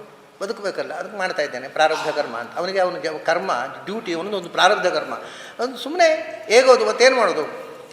ಈ ತಾನು ಏನನ್ನು ಮಾಡ್ತಾನೆ ಅದರ ಬಗ್ಗೆ ಅವನಿಗೆ ತೃಪ್ತಿ ಇಲ್ಲ, ಶ್ರದ್ಧೆ ಇಲ್ಲ, ಅದನ್ನು ಮಾಡ್ತಾನೆ. ಅವನು ಯಾವಾಗಲೂ ಇನ್ನೊಬ್ಬರು ಉದ್ಯೋಗದ ಮೇಲೆ, ಪ್ರತಿಯೊಬ್ಬ ಉದ್ಯೋಗಿಗಳಿಗೂ ಇರುತ್ತೆ, ನಮ್ಮದು ಬಿಡಿ ಸ್ವಾಮಿ, ಅವ್ರು ನೋಡಿ ಎಷ್ಟು ಆರಾಮವಾಗಿದ್ದಾರೆ ಅಂತ. ಬೇರೆಯವರು ಹೋಗುವ ಕೆಲಸ ಒಳ್ಳೆಯದು, ನಾನು ಹೋಗೋ ಕೆಲಸ ಒಳ್ಳೆಯದಲ್ಲ, ನಾನು ಮಾಡುವ ಕೆಲಸ ಒಳ್ಳೆಯದು. ಇದು ಸಾಮಾನ್ಯ ಜನರಲ್ ಟೆಂಡೆನ್ಸಿ. ಇನ್ನೊಬ್ಬರು ಜಾಬ್ ಒಳ್ಳೆಯದು, ನನಗೆ ಸಿಕ್ಕಿದ ಜಾಬ್ ಒಳ್ಳೆಯದಲ್ಲ ಅಂತ. ಅವರಿಗೆ ಅದೇ ಸಿಕ್ಕಿದ್ರು ಅದೇ ಭಾವನೆ, ಅವರು ಇನ್ನೊಬ್ಬರು ಒಳ್ಳೆಯದು ಅಂತ ಹೇಳಿಯೇ ಬದುಕೋರು ಅವರು. ಅವರಿಗೆ ಯಾವುದು ಸಿಕ್ಕಿತೋ ಅದು ಒಳ್ಳೆಯದಲ್ಲ, ಇದು ಸಿದ್ಧಾಂತ, ಇದು ಬೇಸಿಕ್ ಪ್ರಿನ್ಸಿಪಲ್. ಆದ್ದರಿಂದ ಕೃಷ್ಣ ಹೇಳ್ತಾನೆ, ನಿನಗೆ ಏನು ನಿನ್ನ ಜೀವನದಲ್ಲಿ ಕೆಲಸ ಅಥವಾ ಉದ್ಯೋಗ ಅಥವಾ ಏನೋ ಒಂದು ದಾರಿ ಸಿಕ್ಕಿತೋ ಅದನ್ನು ಪ್ರೀತಿಸು. ನಿನ್ನ ಜೀವನದಲ್ಲಿ ಯಾವ ದಾರಿ ನಿನ್ನ ಲೈವ್ಲಿಹುಡ್ಡಿಗೆ ಬೇಕಾಗಿ ನಿನಗೆ ಸಿಕ್ಕಿತೋ ಅದನ್ನು ಪ್ರೀತಿಸು, ಅದನ್ನು ಶ್ರದ್ಧೆಯಿಂದ ಮತ್ತು ಪ್ರಾಮಾಣಿಕತೆಯಿಂದ ಚೆನ್ನಾಗಿ ಮಾಡು. Do it perfectly with faith and straightforwardness. ಅದು ಯೋಗ. ನೋಡಿ, ಕೃಷ್ಣ ಯೋಗ ಕರ್ಮಸು ಕೌಶಲಂ. Perfection in our duty is yoga. ನಾವು ಮಾಡಬೇಕಾದ ಕೆಲಸವನ್ನು ನಾವು ಪ್ರಾಮಾಣಿಕವಾಗಿ ಮಾಡಿದರೆ ಒಂಥರ ಅದರಿಂದ ಕಂಟೆಂಟ್ಮೆಂಟ್ ಇರ್ತದೆ, ಅದೇ ಸಂತೋಷ, ತೃಪ್ತಿ. ನನಗೆ ಸಿಕ್ಕಿದ ಸಂಬಳದಲ್ಲೂ ತೃಪ್ತಿ ಇದೆ, ನಾನು ಮಾಡುವ ಕೆಲಸದಲ್ಲೂ ತೃಪ್ತಿ ಇದೆ, ಯಾಕಂದರೆ ನಾನು ಪ್ರಾಮಾಣಿಕವಾಗಿ ಮಾಡಿದ್ದೇನೆ. ಆ ಪ್ರಾಮಾಣಿಕವಾಗಿ ಮಾಡಿದ್ದಕ್ಕೆ ಏನು ಸಿಗಬೇಕೋ ಅದು ನನಗೆ ಸಿಕ್ಕಿದೆ. ನಮ್ಮಲ್ಲಿ ಇಂಥವ್ರು ಇದ್ದಾರೆ ಇವತ್ತಿಗೂ. ಅದರಿಂದ ಏನೋ ಒಂದು ಸೂರ್ಯೋದಯ ಸೂರ್ಯಾಸ್ತ ಆಗ್ತಾಯಿದೆ. ಇಷ್ಟು ಕರಪ್ಷನ್ನು, ಸರ್ಕಾರ, ರಾಜಕೀಯ ಅಂದರೆ ನಮಗೆ ಮೂಗು ಸರ್ವಾಂಗಗಳನ್ನು ಮುಚ್ಚಿಕೊಳ್ಳುವ ಅನ್ನುವಷ್ಟು ಹೇಸಿಗೆ ಆಗುತ್ತಲ್ಲ. ಆದರೂ ಅಂಥ ಒಂದು ಹೊಲಗೆಟ್ಟ ರಾಜ್ಯತಂತ್ರದಲ್ಲಿ ತುಂಬ ದೇವರ ಸೇವೆ ಅಂತ ಪ್ರಾಮಾಣಿಕವಾಗಿ ಕೆಲಸ ಮಾಡ್ತಕ್ಕಂಥ ಅಧಿಕಾರಿಗಳಿದ್ದಾರೆ. ನನಗೆ ಅದು ಒಂದು ಅನುಭವ ಹೇಳ್ತೇನೆ. ನಾನು ಬೆಂಗಳೂರಿನಲ್ಲೇ ನಾನು ಬೇರೊಂದು ಕಡೆ ಉಪನ್ಯಾಸ ಮಾಡ್ತಾಯಿದ್ದೆ. ಬೇರೊಂದು ಕಡೆ ಉಪನ್ಯಾಸ ಮಾಡ್ತಾ ಇದ್ದಾಗ ಒಬ್ಬರು ಉಪನ್ಯಾಸ ಮುಗಿದ ಮೇಲೆ ಬಂದು ಅವರು ಏನೂ ಹೇಳಲಿಲ್ಲ. ಬಂದರು, ನಮಸ್ಕಾರ ಮಾಡಿದರು, ಒಂದು ಕವರ್ ಕೊಟ್ಟರು, ತೊಗೊಂಡೆ, ನಾನು ಕಿಸೆ ಹಾಕ್ಕೊಂಡೆ. ನಾನು ಮನೆ ಹೋಗಿ ನೋಡಿದೆ, ಅದರೊಂದು ಪತ್ರ ಇತ್ತು. ಪತ್ರ ಮತ್ತು ಅದರ ಜೊತೆಗೆ ಒಂದು ಚೆಕ್ಕು. ಪತ್ರ ಏನು ಬರೆದಿದ್ದಾರೆ ನೋಡಿದೆ. ಅವರು ಬರೀತಾರೆ, ನಾನು ಈ ಸರ್ಕಾರದಲ್ಲಿ ರಾಜ್ಯ ಸರ್ಕಾರದ ಅರ್ಥ ವಿಭಾಗದ ಮುಖ್ಯ ಅಧಿಕಾರಿ, chief secretary something like that of finance. ಯಾವುದೋ ಒಂದು, ಅದು ಕರೆಕ್ಟ್ ನೆನಪಿಲ್ಲ ನನಗೆ, ಅಂತೂ ಯಾವುದೋ ಒಂದು ಆರ್ಥಿಕ ವಲಯದಲ್ಲಿ ಬಹಳ ದೊಡ್ಡ ಹುದ್ದೆಯಲ್ಲಿದ್ದಾರೆ, ಮುಖ್ಯ ಅಧಿಕಾರಿ, ಚೀಫ್ ಆಫೀಸರ್ ಏನೋ ಆಗಿದ್ದಾರೆ. ಅವರು ಬರೀತಾರೆ, ದಿನ ಬರ್ತಿದ್ರು, ದಿನ ಒಂದು ಸೈಲೆಂಟಾಗಿ ನಮಸ್ಕಾರ ಮಾಡಿ ಹೋಗೋರು. ನಾನು ಆರ್ಥಿಕ ವಿಭಾಗದ ಮುಖ್ಯ ಅಧಿಕಾರಿ, ನನಗೆ ಸರ್ಕಾರ ಸಾಕಷ್ಟು ಸಂಬಳ ಕೊಡುತ್ತೆ. ಮೊನ್ನೆ ಯಾವುದೋ ಒಂದು ಸ್ಪೆಷಲ್ ಡ್ಯೂಟಿಗೆ ಡೆಲಿಗೇಷನ್ ನನ್ನನ್ನು ಕಳಿಸಿತು. ಆ ಡೆಲಿಗೇಷನ್ನಲ್ಲಿ ನಾನು ಮೆಂಬರಾಗಿ ನನ್ನನ್ನು ಕಳಿಸಿತು. ನಾನು ಅದಕ್ಕೆ ಹೋಗಿ ಆ ಡೆಲಿಗೇಷನ್ನಲ್ಲಿ ಭಾಗವಹಿಸಿದ್ದಕ್ಕೋಸ್ಕರ ನನಗೆ ಎಕ್ಸ್ಟ್ರಾ ಎಷ್ಟೋ ಆನರೇರಿಯಮ್ ಕೊಟ್ಟರು. ಅವರು ಹೇಳೋದು, ನನಗೆ ಅದಕ್ಕೋಸ್ಕರ ಎಕ್ಸ್ಟ್ರಾ 30,000 ರೂಪಾಯಿ ಆನರೇರಿಯಮ್ ಕೊಟ್ಟರು. ನೋಡಿ, ಯಾರಿಗೆ ಕಹಿ ಆಗುತ್ತೆ ರೀ? ಅವ್ರು ಹೇಳ್ತಾರೆ, ನನಗೆ ಒಂದು ತಿಂಗಳಿಗೆ ಹೊಟ್ಟೆ ತುಂಬ ಸಂಸಾರ ನಿರ್ವಹಣೆ ಮಾಡಲಿಕ್ಕೆ ಬೇಕಾದಷ್ಟು ಸಂಬಳ ಸಿಗುತ್ತೆ, ನನಗೆ ಈ 30,000 ರೂಪಾಯಿ ಅಗತ್ಯ ಇಲ್ಲ. ಇಂಥ ಅಧಿಕಾರಿಗಳಿದ್ದಾರೆ ಇವತ್ತು. ನನಗೆ ಈ 30,000 ರೂಪಾಯಿ ಅಗತ್ಯ ಇಲ್ಲ. ಅದಕ್ಕೋಸ್ಕರ ನಾನು ಏನು ಮಾಡಿದೆ ಅಂದರೆ, ಸುಬ್ರಹ್ಮಣ್ಯಕ್ಕೆ ಹೋಗಿದ್ದೆ ದೇವರ ದರ್ಶನಕ್ಕೆ ಅಂತ. ಅಲ್ಲಿ ನೀರು ಕೇಳಿದರೆ ಇಲ್ಲಿ ಟ್ಯಾಪ್ ಸಿಸ್ಟಮ್ ಸರಿ ಇಲ್ಲ, ನೀರು ಕೊಡ್ಲಿಕ್ಕೆ ಆಗೋದಿಲ್ಲ ಹೇಳಿದರು. ಊಟಕ್ಕೆ ಕೂತಾಗ ಅದಕ್ಕೆ 10,000 ರೂಪಾಯಿ ಅವ್ರಿಗೆ ಕೊಟ್ಟೆ, ಇದನ್ನು ಟ್ಯಾಪ್ ಸಿಸ್ಟಮ್ ಸರಿ ಮಾಡಿ ಅಂತ. ಆಮೇಲೆ ನನಗೆ ಬಾಲ್ಯದಲ್ಲಿ ಪಾಠ ಹೇಳಿದಂಥ ಒಬ್ಬರು ವಿದ್ವಾಂಸರಿದ್ದಾರೆ ಇಲ್ಲಿ, ಅವ್ರಿಗೆ 10,000 ರೂಪಾಯಿ ಕೊಟ್ಟೆ, ಮತ್ತು 10,000 ರೂಪಾಯಿ ಉಳಿದು ಅದನ್ನು ನಿಮ್ಗೆ ಕೊಟ್ಟಿದ್ದೇನೆ, ಏನು ಬೇಕಾದ್ರೆ ಮಾಡಿ. ನೋಡಿ, ಇಂಥ ನಿಸ್ಪೃಹ ಅಧಿಕಾರಿಗಳಿದ್ದಾರೆ. ನಾನು ಮರುದಿವಸ ಸಿಕ್ಕಿದಾಗ ಹೇಳಿದೆ, ಅಲ್ಲ ನೀವು ನಿನ್ನೆ ಕವರ್ ಕೊಟ್ಟರೆ ಕಿಸೆ ಹಾಕ್ಕೊಂಡೆ, ಅದು 10,000 ರೂಪಾಯಿ ಇಟ್ಟಿದ್ದೀರಿ, ಏನು ಮಾಡಬೇಕು ನಾನು ಅದನ್ನು, ನಿಮ್ಮ ಅಪೇಕ್ಷೆ ಏನು ಅಂತ ಹೇಳಿ ಅದನ್ನು. ಅದಕ್ಕೆ ಏನು ಹೇಳಿದ್ರು ಗೊತ್ತಾ, ನಿಮ್ಮ ಕೈಗೆ ಕೊಡೋ ತನಕ ಅದು ನನ್ನ ಸೊತ್ತು, ನಿಮ್ಮ ಕೈಗೆ ಕೊಟ್ಟ ಮೇಲೆ ಅದು ನಿಮ್ಮ ಸೊತ್ತು, ಏನು ಮಾಡಬೇಕು ಅನ್ನೋದು ನಿಮಗೆ ಬಿಟ್ಟದ್ದು, ನನಗೆ ರೈಟ್ ಇಲ್ಲ. ನೀವು ಏನು ಬೇಕಾದರೂ ಮಾಡಿ, ಅದು ನಿಮ್ಮ ಸೊತ್ತು, ಇಂಥದ್ದು ಮಾಡಿ ಅಂತ ಹೇಳುವ ಅಧಿಕಾರ ನನಗಿಲ್ಲ. ನಾನು ನಿಮಗೆ ಕೊಟ್ಟೆ, ಕೃಷ್ಣಾರ್ಪಣ, ಮುಗಿದೋಯ್ತು. ತುಂಬ ಆನಂದ ಆಯಿತು ನನಗೆ. ಆಗಲಿ, ಒಬ್ಬರಿಬ್ಬರು ಅಧಿಕಾರಿಗಳ ಇಂಥವ್ರು ಇವತ್ತಿಗೂ ನಮ್ಮ ಸರ್ಕಾರದ ಯಂತ್ರದಲ್ಲಿ ಸಿಕ್ಕಾಕೊಂಡಿದ್ದಾರಲ್ಲ, ಹಾಗಾಗಿ ದೇಶ ಉಳಿದಿದೆ. ಅದನ್ನು ಹೇಳಿದ್ರು, ಯೋಗ ಏನು ಪ್ರತಿಯೊಂದನ್ನು ಭಗವಂತನ ಚಿಂತನೆಗೋಸ್ಕರ ಇಡು, ಅದಕ್ಕೋಸ್ಕರ ಪ್ರಾಮಾಣಿಕವಾಗಿ ಕೆಲಸ ಮಾಡು. ಯಾಕೆಂದರೆ ಅದು ದೇವರ ಪೂಜೆ, ನಾನು ಮಾಡುವ ಪ್ರತಿಯೊಂದು ಕ್ರಿಯೆಯು ದೇವರ ಪೂಜೆ ಅಂತ ಪ್ರಾಮಾಣಿಕವಾಗಿ ಮಾಡು, ಶ್ರದ್ಧೆಯಿಂದ ಮಾಡು, ತೃಪ್ತಿಯಿಂದ ಮಾಡು. ಅದು ಯೋಗ, ಸತತಂ ಯೋಗಿ. ಆಮೇಲೆ ಮತ್ತೆ ಯೋಗ ಅಂದರೆ ಏನು ಅಂದರೆ, ಸಮತ್ವಂ ಯೋಗ ಉಚ್ಯತೆ ಹೇಳ್ತಾನೆ. ಜೀವನದಲ್ಲಿ ತೃಪ್ತಿಯಿಂದ ಬದುಕಬೇಕಾಗಿದ್ದರೆ ಒಂದು ಬ್ಯಾಕ್ಗ್ರೌಂಡ್ ಬೇಕು ಮನಸ್ಸಿಗೆ, ಒಂದು ಸೈಕೋಥೆರಪಿ. ಏನು ಅಂದರೆ ಸಮತ್ವಂ ಯೋಗ ಅಂತ. ಜೀವನದಲ್ಲಿ ಎಲ್ಲವನ್ನು ಅಂದರೆ ದ್ವಂದ್ವ, ಜೀವನದಲ್ಲಿ ಬರುವ ದ್ವಂದ್ವಗಳಿದ್ದಾವಲ್ಲ, ಸೋಲು ಗೆಲುವು, ಸುಖ ದುಃಖ, ಹುಟ್ಟು ಸಾವು, ಹಗಲು ರಾತ್ರಿ, ಲಾಭ ನಷ್ಟ, ಇವು ದ್ವಂದ್ವಗಳು. ಈ ದ್ವಂದ್ವಗಳು ಇರುವಂಥದ್ದೇ ಅಲ್ವ. ಅದು ಒಂದು ಬೇಕು ಒಂದು ಬೇಡ ಅಂತ ಹೇಳಲಿಕ್ಕೆ ಉಂಟು. ಅದು ಒಂದು ಬೇಕು ಒಂದು ಬೇಡ ಅಂತ ದ್ವಂದ್ವವೇ ಆಗೋಲ್ಲ. ಹಗಲು ರಾತ್ರಿ ಅನ್ನೋದು ಅದು ಗಂಡ ಹೆಂಡತಿ ಇದ್ದ ಹಾಗದು. ದಾಂಪತ್ಯ ಬೇಕು ಅಂದರೆ ಒಂದು ಬೇಕು ಒಂದು ಬೇಡ ಅಂದರೆ ಅದು ಯಾವುದು ಹಗಲು ಯಾವುದು ರಾತ್ರಿ ಅಂತ ಅದು ಬೇರೆ ಬೇರೆ ದಾಂಪತ್ಯದಲ್ಲಿ ಬೇರೆ ಬೇರೆ. ಅಂದರೆ ಒಟ್ಟಿನಲ್ಲಿ ಅವು ಜೊತೆ ದಾಂಪತ್ಯದ ಹಾಗೆ ಅದು ಹಗಲು ರಾತ್ರಿ, ಸೋಲು ಗೆಲುವು, ಸುಖ ದುಃಖ, ಹುಟ್ಟು ಸಾವು, ಒಂದನ್ನು ಬಿಟ್ಟು ಒಂದು ಇರೋದೇ ಇಲ್ಲ. ಅದರಿಂದ ಯಾವುದು ಒಟ್ಟಿಗೆ ಇರೋದೋ ಅದ್ರಲ್ಲಿ ಒಂದು ಬೇಕು ಒಂದು ಬೇಡ ಅಂತ ಹೇಳೋದು ಮೂರ್ಖತನ ಅಲ್ವ. ದ್ವಂದ್ವ ಅಂತಂದರೆ ಒಟ್ಟಿಗೆ ಇರೋದು, ಅದು ಅದರಲ್ಲಿ ಒಂದು ಬೇಕು ಒಂದು ಬೇಡ ಅಂತ ದ್ವಂದ್ವ ಆಗೋದು ಹೇಗೆ? ಅದು ದ್ವಂದ್ವ ಅಂದರೆ ಜೊತೆಗಿರುವ ಎರಡು ವಸ್ತುಗಳು ಅಂತ. ಅಂದರೆ ಸುಖ ಬೇಕು ಅಂದರೆ ದುಃಖಕ್ಕೆ ನಾವು ತಯಾರಿರಲೇಬೇಕು. ಯಾಕೆಂದರೆ ಸುಖ ಇಲ್ಲದ ದುಃಖ ಅಂತ ಜಗತ್ತಿನಲ್ಲಿ ಈ ತನಕ ಯಾರೂ ಅನುಭವಿಸಿದ್ದಿಲ್ಲ. ಆದ್ದರಿಂದ ಇದು ಸಮತ್ವ. ದುಃಖ ಬಂದರೆ ಹೌದು ಸ್ವಾಮಿ ನಾನು ಸುಖ ಬೇಕಲ್ವ, ಸುಖ ಬೇಕು ದುಃಖ ಬೇಕು ಪಡ್ಕೋಬೇಕು, ಅದು ತಲೆಬಿಸಿ ಮಾಡಿಕೊಂಡು ಏನು ಉಪಯೋಗ ಅಂತ ಕೂಲಾಗಿ ಬಂದ ದುಃಖವನ್ನು ಫೇಸ್ ಮಾಡುವನು ಯೋಗಿ. ಇದು ಮಾನಸಿಕವಾಗಿ ಅಗತ್ಯವಾಗಿರತಕ್ಕಂಥ ಪ್ರತಿಯೊಬ್ಬರಿಗೆ, ವೇದಾಂತಿಗಳಿಗೆಲ್ಲ, ಯಾರೇ ಒಬ್ಬನು ಮನೋರೋಗಿಗೆ ತೀರಾ ಅವಶ್ಯವಾಗಿರ್ತಕ್ಕಂಥದ್ದು ಈಕ್ವಿಲಿಬ್ರಿಯಮ್, ಬ್ಯಾಲೆನ್ಸ್, ಮೆಂಟಲ್ ಬ್ಯಾಲೆನ್ಸ್. ಈ ಎಲ್ಲ ದ್ವಂದ್ವಗಳನ್ನು ಅವನು ನಷ್ಟ ಆದಾಗಲೂ ತಲೆಬಿಸಿ ಮಾಡಿಕೊಳ್ಳೋಲ್ಲ, ಅವನು ಒಂದು ಕೆಲಸದಲ್ಲಿ ಫೇಲ್ಯೂರ್ ಆದಾಗ ತಲೆಬಿಸಿ ಮಾಡಿಕೊಳ್ಳೋಲ್ಲ, ಸಕ್ಸಸ್ ಆದಾಗ ಹಾರಾಡೋದು. ಇದು ಒಂಥರದ ಸಮದೃಷ್ಟಿ. ಅಂದರೆ ಸಮದುಃಖ ಸುಖ ಕ್ಷಮಿ ಅಂತ ಹಿಂದೆ ಬಂದಿತ್ತು, ಅದರದ್ದೇ ಒಂದು ರೀತಿಯ ವಿಶ್ಲೇಷಣೆ. ಸುಖ ದುಃಖ ಮಾತ್ರ ಅಲ್ಲ, ಸೋಲು ಗೆಲುವು, ಲಾಭ ನಷ್ಟ ಎಲ್ಲದಲ್ಲೂ ಸಮಾನವಾದ ದೃಷ್ಟಿ. ಯಾಕೆಂದರೆ ಜೀವನ ಆದಮೇಲೆ ಇದೆಲ್ಲ ಇರುವಂಥದ್ದೇ. ಹುಟ್ಟು ಸಾವು, ಸಾವಿಗೂ ಅವನು ಕಂಗೆಡುವುದಿಲ್ಲ. ಯಾಕೆಂದರೆ ಅಲ್ಲ ಸ್ವಾಮಿ ಹುಟ್ಟಿದ ಮೇಲೆ ಸಾಯಲೇಬೇಕು, life is a preparation for death. ಸಾಯಬಾರದು ಅಂದರೆ ಹುಟ್ಟಿದ ಮೇಲೆ ಸಾಯಲೇಬೇಕಲ್ಲ. ಅದರಿಂದ ಸಾಯಬಾರದು ಅಂತ ಯೋಚಿಸುವುದೇ ಯಾವುದು ಆಗಲೇಬೇಕೋ ಅದನ್ನು ಬೇಡ ಅಂತ ಬಯಸಿದಾಗ ಡಿಸಪಾಯಿಂಟ್ಮೆಂಟ್ ಕಟ್ಟಿಟ್ಟ ಬುತ್ತಿ ಅಲ್ವ. ಅದರಿಂದ ಸಾಯಲೇಬೇಕು, ಐ ಆಮ್ ಪ್ರಿಪೇರ್ಡ್. ಯಾವಾಗ ಸಾಯಬೇಕು ಗೊತ್ತಿಲ್ಲ ನಮಗೆ ಅಂತ ಒಂದು ದಿವಸ ಸಾಯಲೇಬೇಕು, ನಾನು ಸಿದ್ಧ. ಈ ಸ್ಥಿತಿಯಲ್ಲಿ ಇದ್ದವನಿಗೆ ಸಾವು ಭಯಾನಕ ಆಗೋಲ್ಲ. ಸಾಯಬಾರ್ದು ಏನಾದರೂ ಮಾಡಿ ಆದಷ್ಟು ಹೆಚ್ಚು ಬದುಕಬೇಕು ಅಂತ ಬಯಸುವವರಿಗೆ ಊರ್ಧ್ವಶ್ವಾಸ ಎಳೆಯುವಾಗಲೂ ಯಾರನ್ನಾದರೂ ಡಾಕ್ಟ್ರನ್ನ ಬರಲಿಕ್ಕೆ ಹೇಳಿಯಪ್ಪ ಒಂದು ಸ್ವಲ್ಪ ಹೆಚ್ಚು ಬದುಕು ಹಾಗೆ ಮಾಡಿ ಅಂತಾನೆ. ಅವನಿಗೇನಂದ್ರೆ ಸಾಯಬೇಕು ಅಂತ ಗೊತ್ತು, ಆದರೆ ಆದಷ್ಟು ಹೆಚ್ಚು ಬದುಕಿ ಬಿಡೋಣ ಅಂತ. ಹಾಗಾಗಿ ಯೋಗಿ ಅಂದರೆ ಜೀವನದಲ್ಲಿ ಬರುವ ಎಲ್ಲ ದ್ವಂದ್ವಗಳನ್ನು ಸಮಾನವಾಗಿ ಸ್ವೀಕರಿಸುವ ಸಮದೃಷ್ಟಿ. ಅದು ನೆಮ್ಮದಿಯ ಬದುಕಿಗೆ ಬಹಳ ಮೂಲಭೂತವಾಗಿರತಕ್ಕ ಸೈಕಾಲಜಿ. ಅದನ್ನು ಸತತಂ ಯೋಗಿ. ಇನ್ನೊಂದು ಯೋಗ ಇದೆ, ಏನು ಸಮತ್ವಂ ಯೋಗ ಅಂತ. ಸಮದೃಷ್ಟಿ ಏನು? ಭಗವಂತನ ಎಲ್ಲ ರೂಪಗಳನ್ನು ಸಮಾನವಾಗಿ ನೋಡುವುದು. ಭಗವಂತನ ಆ ರೂಪ ದೊಡ್ಡದು, ಈ ರೂಪ ಚಿಕ್ಕದು ಅಂತ ತಾರತಮ್ಯ ಮಾಡಬೇಡ. ಭಗವಂತನ ಎಲ್ಲ ರೂಪಗಳನ್ನು ಸಮಾನವಾಗಿ ನೋಡುವುದು ಯೋಗ. ಅದನ್ನು ಬೆಳೆಸಿಕೊ. ಆಮೇಲೆ ಸಮಾಜದಲ್ಲಿರ್ತಕ್ಕ ಎಲ್ಲರನ್ನೂ ಸಮದೃಷ್ಟಿಯಿಂದ ನೋಡು. ಆದರೆ ಭಗವಂತನ ರೂಪಗಳನ್ನು ನೋಡಿದ ಹಾಗಲ್ಲ. ಭಗವಂತನ ರೂಪಗಳು ಎಲ್ಲವೂ ಸಮಾನ, ಅಂದರೆ ಅದರಲ್ಲಿ ವ್ಯತ್ಯಾಸ ಇಲ್ಲ, ಮೇಲೂ ಕೀಳು ಇಲ್ಲ. ಸಮಾಜದಲ್ಲಿರ್ತಕ್ಕವರನ್ನು ಸಮಾನವಾಗಿ ನೋಡೋದು ಅಂದರೆ ಯಾರ ಮೇಲಿದ್ದಾರೋ ಅವರನ್ನು ಮೇಲೆ, ಯಾರು ಕೆಳಗಿದ್ದಾರೋ ಕೆಳಗೆ ಅಂತ ನೋಡೋದೇ ಸಮಾನವಾಗಿ ನೋಡೋದು. ಎಲ್ಲರನ್ನು ಆಲ್ ಆರ್ ಈಕ್ವಲ್ ಅಂತ ನೋಡೋದಲ್ಲ. ಆಲ್ ಆರ್ ಈಕ್ವಲ್ ಅಂತ ಹೇಳೋರಿಗೆ ಹುಚ್ಚರ ಆಸ್ಪತ್ರೆ ಸೇರಿಸ್ಬೇಕು. ಯಾಕೆಂದರೆ ಇಲ್ಲ ಯಾರು ಈಕ್ವಲ್ ಆಗಿ, ಆದರೂ ಆಲ್ ಆರ್ ಈಕ್ವಲ್, ಅದು ಮರ್ಯಾದೆಗೆಟ್ಟ ರಾಜಕಾರಣಿಗಳು ಮಾಡೋ ಭಾಷಣ. ಅದು ಆಲ್ ಆರ್ ಈಕ್ವಲ್ ಅಂತ ಉಂಟ ಎಲ್ಲಿ ಆದರೂ ಇಲ್ಲ.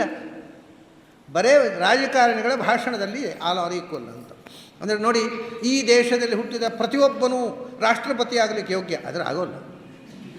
ಅದು ಅಯೋಗ್ಯ ಅಂತ ಹೇಳಿ ಬೆಣ್ಣೆ ಹಚ್ಚಿಸಿ ನಿಮ್ಮನ್ನು ಮರಳು ಮಾಡಿ ಓಟ್ ತಗೊಳ್ಳೋದು ಅಷ್ಟೇ. ಎಲ್ಲರೂ ಆಗಲಿ, ದಿನಕ್ಕೊಬ್ಬರಾದರೂ ಆಗೋಲ್ಲ. ಸೊ ಇದೆಲ್ಲವೂ bogus statement. Equality is against the nature of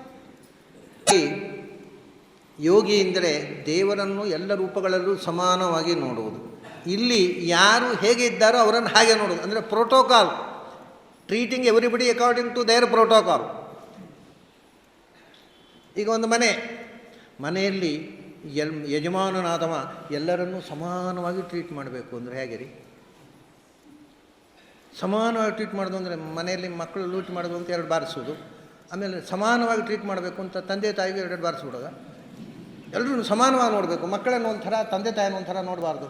ತಂದೆಯನ್ನು ತಂದೆಯಂತೆ ನೋಡೋದು, ತಾಯಿಯನ್ನು ತಾಯಿಯಂತೆ ನೋಡೋದು, ಮಗುವನ್ನು ಮಗುವಿನಂತೆ ನೋಡೋದು ಸಮದೃಷ್ಟಿ, ಹೊರತು ಎಲ್ಲರನ್ನು ಒಂದೇ ರೀತಿ ನೋಡೋದಲ್ಲ. ಅಂದರೆ ಈ ಸಮದೃಷ್ಟಿ ನೋಡಿ, ಸಮಾಜದಲ್ಲಿ ಸಮದೃಷ್ಟಿ ಅಂದರೆ ವಿಷಮದೃಷ್ಟಿ. ಯಾರ್ಯಾರು ಏನೇನೋ ಹಾಗೆ ನೋಡುವುದು, ಎಲ್ಲರನ್ನೂ ಏಕರೀತಿಯನ್ನು ನೋಡುವುದಲ್ಲ. ಅವ್ಯವಸ್ಥೆ ಆಗೋದಿತ್ತು ಮನೆಯಲ್ಲಿ ಎಲ್ಲರನ್ನು ಏಕರೀತಿ ನೋಡಿದರೆ. ಆದರೆ ದೇವರನ್ನು ಒಂದೇ ರೀತಿ ನೋಡಬೇಕು, ಸಮದೃಷ್ಟಿ. ಸಮಾಜದಲ್ಲಿ ಇರ್ತಕ್ಕ ಏರುಪೇರುಗಳನ್ನು ತದ್ವತ್ತಾಗಿ ಗ್ರಹಣ ಮಾಡಿ ಪ್ರೋಟೋಕಾಲ್ ಪ್ರಕಾರ ಅವರನ್ನು ಅಂದರೆ ಸಮಾಜದಲ್ಲಿ ತಾರತಮ್ಯಪೂರ್ವಕವಾಗಿ ಗ್ರಹಣ, ಭಗವಂತನಲ್ಲಿ ಯಾವ ತಾರತಮ್ಯವಿಲ್ಲದ ಸಮಾನತ್ವ ದೃಷ್ಟಿ. ಇದು ಯೋಗ. ನೋಡಿ, ಸಂಸ್ಕೃತದಲ್ಲಿ 2 ಅಕ್ಷರದಲ್ಲಿ ಎಷ್ಟು ಅರ್ಥ ತುಂಬಲಿಕ್ಕೆ ಬರುತ್ತೆ. ಇನ್ಯಾವ ಭಾಷೆಯಲ್ಲೂ ಆಗೋಲ್ಲ ಇದು. ಇದನ್ನು ಕನ್ನಡದಲ್ಲಿ ಅನುವಾದ ಮಾಡಿ ಭಗವದ್ಗೀತೆಯನ್ನು ಯೋಗಿ ಅನ್ನೋದನ್ನು 2 ಅಕ್ಷರದಲ್ಲಿ ಕನ್ನಡದಲ್ಲಿ ಅನುವಾದ ಮಾಡಿದ ಹೆಂಗೆ ಮಾಡೋದು? ಅದು 2 ಪೇಜ್ ಬರೀಬೇಕು. ಯೋಗಿ ಅನ್ನುವ 2 ಅಕ್ಷರ ಒಂದು ಇಡೀ ಲೈಫಿನ ಇತಿಹಾಸವನ್ನು ಹೇಳುತ್ತೆ, ಮನುಷ್ಯನ ಜೀವನದ ಕ್ರಮವನ್ನು ಹೇಳುತ್ತೆ, ಮನಸ್ಥಿತಿ, ದೇಹಸ್ಥಿತಿ ಎಲ್ಲವನ್ನು. ಇಷ್ಟೆಲ್ಲ ಅರ್ಥಗಳನ್ನು ತುಂಬಿ, ಅಂದರೆ ಈಕ್ವಲ್ ಟ್ರೀಟ್ಮೆಂಟ್ ಅಂದರೆ ಈಕ್ವಲ್ ಟ್ರೀಟ್ಮೆಂಟ್ ಆಫ್ ಅನ್ಈಕ್ವಲ್ಸ್ ಅಲ್ಲ. ಯಾಕೆಂದರೆ ಒಂದು ಸುಪ್ರೀಂ ಕೋರ್ಟ್ನಲ್ಲಿ ಒಂದು ಜಡ್ಜ್ಮೆಂಟ್ ಬಂದಿತ್ತು, equal treatment of unequals and unequal treatment of equals is discrimination ಅಂತ. ಆದ್ದರಿಂದ ಈಕ್ವಲ್ ಟ್ರೀಟ್ಮೆಂಟ್ ಆಫ್ ಅನ್ಈಕ್ವಲ್ಸ್ ಅದು ಸಮದೃಷ್ಟಿ ಅಲ್ಲ, ಡಿಸ್ಕ್ರಿಮಿನೇಷನ್ ಅದು. ಅಲ್ಲಿ ಅಂದರೆ unequals are to be treated as unequals. ಅದರಿಂದ ಯಾರು ಈಕ್ವಲ್ ಅವ್ರನ್ನ ಈಕ್ವಲ್ ಆಗಿ ನೋಡು, ಯಾರು ಅನ್ಈಕ್ವಲ್ ಅವ್ರನ್ನ ಅನ್ಈಕ್ವಲ್ ಆಗಿ ನೋಡು. ಅಂದರೆ ಒಂದು ಕಾಲೇಜಿನಲ್ಲಿ ಒಬ್ಬ ಅಟೆಂಡರ್ ಇರ್ತಾನೆ, ಒಬ್ಬ ಪ್ರಿನ್ಸಿಪಾಲ್ ಇರ್ತಾರೆ. ಪ್ರಿನ್ಸಿಪಾಲ್ರು ಹೊರಗೆ ಹೋಗಿದ್ದಾಗ ಅಟೆಂಡರ್ ಹೋಗಿ ಪ್ರಿನ್ಸಿಪಾಲ್ರ ಕುರ್ಚಿಯಲ್ಲಿ ಚೇಂಬರ್ನಲ್ಲಿ ಹೋಗಿ ಕುರ್ಚಿಯಲ್ಲಿ ಕೂತ್ಬಿಟ್ರೆ, ಈಕ್ವಲ್ ಟ್ರೀಟ್ಮೆಂಟ್ ಮಾಡಬೇಕು ಸ್ವಾಮಿ, ಪ್ರಜಾಪ್ರಭುತ್ವ ಇದು ಅಂತ ಹೇಳಿ ಬಿಡ್ತಾರೆ ಪ್ರಿನ್ಸಿಪಾಲ್ರು. ದಬ್ಬವನ್ನು ಕುತ್ತಿಗೆ ಕೈ ಹಾಕಿ ಹೊರಗೆ ದೂಡು ಅಂತ. ಯಾಕೆ ಅಂದರೆ equal treatment of unequals is not equality. ಇದು ಬಹಳ ಜನಕ್ಕೆ ಗೊತ್ತಿಲ್ಲ. ಆಲ್ ಆರ್ ಈಕ್ವಲ್ ಅಂತ ಬೊಗಳೆ ಮಾತಾಡ್ತಾರೆ, ತಾವು ಏನು ಹೇಳ್ತೇವೆ ಅನ್ನೋ ಎಚ್ಚರ ಇಲ್ಲ ಜನಕ್ಕೆ. ಪ್ರಪಂಚದಲ್ಲಿ ಎಲ್ಲಿಯೂ 2 ವಸ್ತುಗಳು ಈಕ್ವಲ್ ಆದ 2 ವಸ್ತುಗಳಿಲ್ಲ. ಇದು ಸತ್ಯ, ಸೃಷ್ಟಿಯ ಸತ್ಯ. ಒಂದೇ ಥರದ 100% equal. There are no 2 things equal ಆಗಿರ್ತಕ್ಕೂ ಇಲ್ಲ. No 2 things are equal, not even 2 leaves of a tree. ಒಂದೇ ಥರ ಕಾಣುತ್ತೆ ಎಲ್ಲ ಎಲೆ. ಇಲ್ಲ, ಒಂದೇ ಥರದ 2 ವಸ್ತು ಈ ಪ್ರಪಂಚದಲ್ಲಿಲ್ಲ. ಅದು ಎವ್ರಿಥಿಂಗ್ ಈಸ್ ಅನ್ಈಕ್ವಲ್. ಒಂದರ ಹಾಗೆ ಒಂದಿಲ್ಲ. ಭಿನ್ನಾಶ್ಚ ಭಿನ್ನ ಧರ್ಮಾಶ್ಚ ಪದಾರ್ಥ ನಿಖಿಲ ಅಪಿ. ಪ್ರಪಂಚದಲ್ಲಿರುವ ಎಲ್ಲ ಪದಾರ್ಥಗಳು ಒಂದರಂತೆ ಒಂದಿಲ್ಲ, ಭಿನ್ನವಾಗಿದೆ. ಇದು ಸೃಷ್ಟಿಯಲ್ಲಿ ಕಾಣುವ ಸತ್ಯ. ಅದನ್ನು ಒಪ್ಪಿಕೊಳ್ಳದೆ ರಾಜಕೀಯ ಭಾಷಣ ಮಾಡಿ ಏನು ಉಪಯೋಗ? ಅದಕ್ಕೆ ಯೋಗಿ ಮೊದಲು ಪ್ರಪಂಚದ ಏರುಪೇರುಗಳನ್ನು ಅರ್ಥ ಮಾಡಿಕೊಂಡು ತಾರತಮ್ಯ ಪ್ರಕಾರ ಅನುಸಂಧಾನ ಮಾಡು. ಪ್ರಪಂಚದ ತಾರತಮ್ಯವನ್ನು, ದೇವತಾ ತಾರತಮ್ಯವನ್ನು ಉಪಾಸನೆ ಮಾಡು, ಅದು ಯೋಗ. ಭಗವಂತನಲ್ಲಿ ತಾರತಮ್ಯ ನೋಡಬೇಡ, ಅದು ಯೋಗ. ಎಷ್ಟೆಲ್ಲ ಅರ್ಥ ಎಲ್ಲ ಅಂದರೆ ತತ್ವ ಶಾಸ್ತ್ರದಲ್ಲಿ, ತತ್ವಶಾಸ್ತ್ರದಲ್ಲಿ ಹೇಳಿರ್ತಕ್ಕ ಎಲ್ಲ ಪ್ರಮೇಯಗಳು ಯೋಗಿಯನ್ನು 2 ಶಬ್ದದಲ್ಲಿ ತುಂಬಿದ ಕೃಷ್ಣ. ಹಾಗೆ ಸಂತುಷ್ಟ ಸತತಂ ಯೋಗಿ, ಸತತಂ ಸಂತುಷ್ಟ ಸತತಂ ಯೋಗಿ. ಆಮೇಲೆ ಮತ್ತೊಂದು ಕೃಷ್ಣ ಮೆಚ್ಚುವ ಇನ್ನೊಂದು ನಡೆಯನ್ನು. ಇದೆಲ್ಲ ಆಯಿತು. ಯತಾತ್ಮ, ಆತ್ಮ ಅಂದರೆ ಮನಸ್ಸು. ನಿನ್ನ ಮನಸ್ಸು ನಿನ್ನ ಹಿಡಿತದಲ್ಲಿ ಇರಬೇಕು ಅಂತಾನೆ ಕೃಷ್ಣ. ಯಥಾತ್ಮ ಅಂದರೆ ನಮ್ಮ ಮನಸ್ಸನ್ನು ನಾವು ನಮ್ಮ ನಿಯಂತ್ರಣದಲ್ಲಿ ಇರಿಸಬೇಕು. ಸೆಲ್ಫ್ ಕಂಟ್ರೋಲ್ ಅಂತೇವಲ್ಲ, ಅದು ಸೆಲ್ಫ್ ಕಂಟ್ರೋಲ್ ಅಂದರೆ ನಮ್ಮ ಇಂದ್ರಿಯಗಳು, ನಮ್ಮ ಮನಸ್ಸು ನಮ್ಮ ಹಿಡಿತದಲ್ಲಿ ಇರೋದು. ಇಂದ್ರಿಯಗಳು ಹಿಡಿತದಲ್ಲಿ ಇರೋದು ಒಂದು ದೊಡ್ಡ ಸಂಗತಿ ಅಲ್ಲ. ಯಾಕಂದರೆ ಮನಸ್ಸಿದ್ದರೆ ಇಂದ್ರಿಯಗಳು ಇದ್ದೇ ಇರ್ತವೆ. ಯಾಕಂದರೆ ಮನಸ್ಸು ಹೇಳಿದಾಗ ಇಂದ್ರಿಯಗಳ ಪ್ರವೃತ್ತಿ, ಇಂದ್ರಿಯಗಳನ್ನು ಪ್ರವೃತ್ತಿ ಮನೋಹಿ ಹೇತು. ಒಂದು ಮಾತು ಹೇಳ್ತಾನೆ ಹನುಮಂತ, ಬಹಳ ದೊಡ್ಡ ಮನಃಶಾಸ್ತ್ರಜ್ಞ.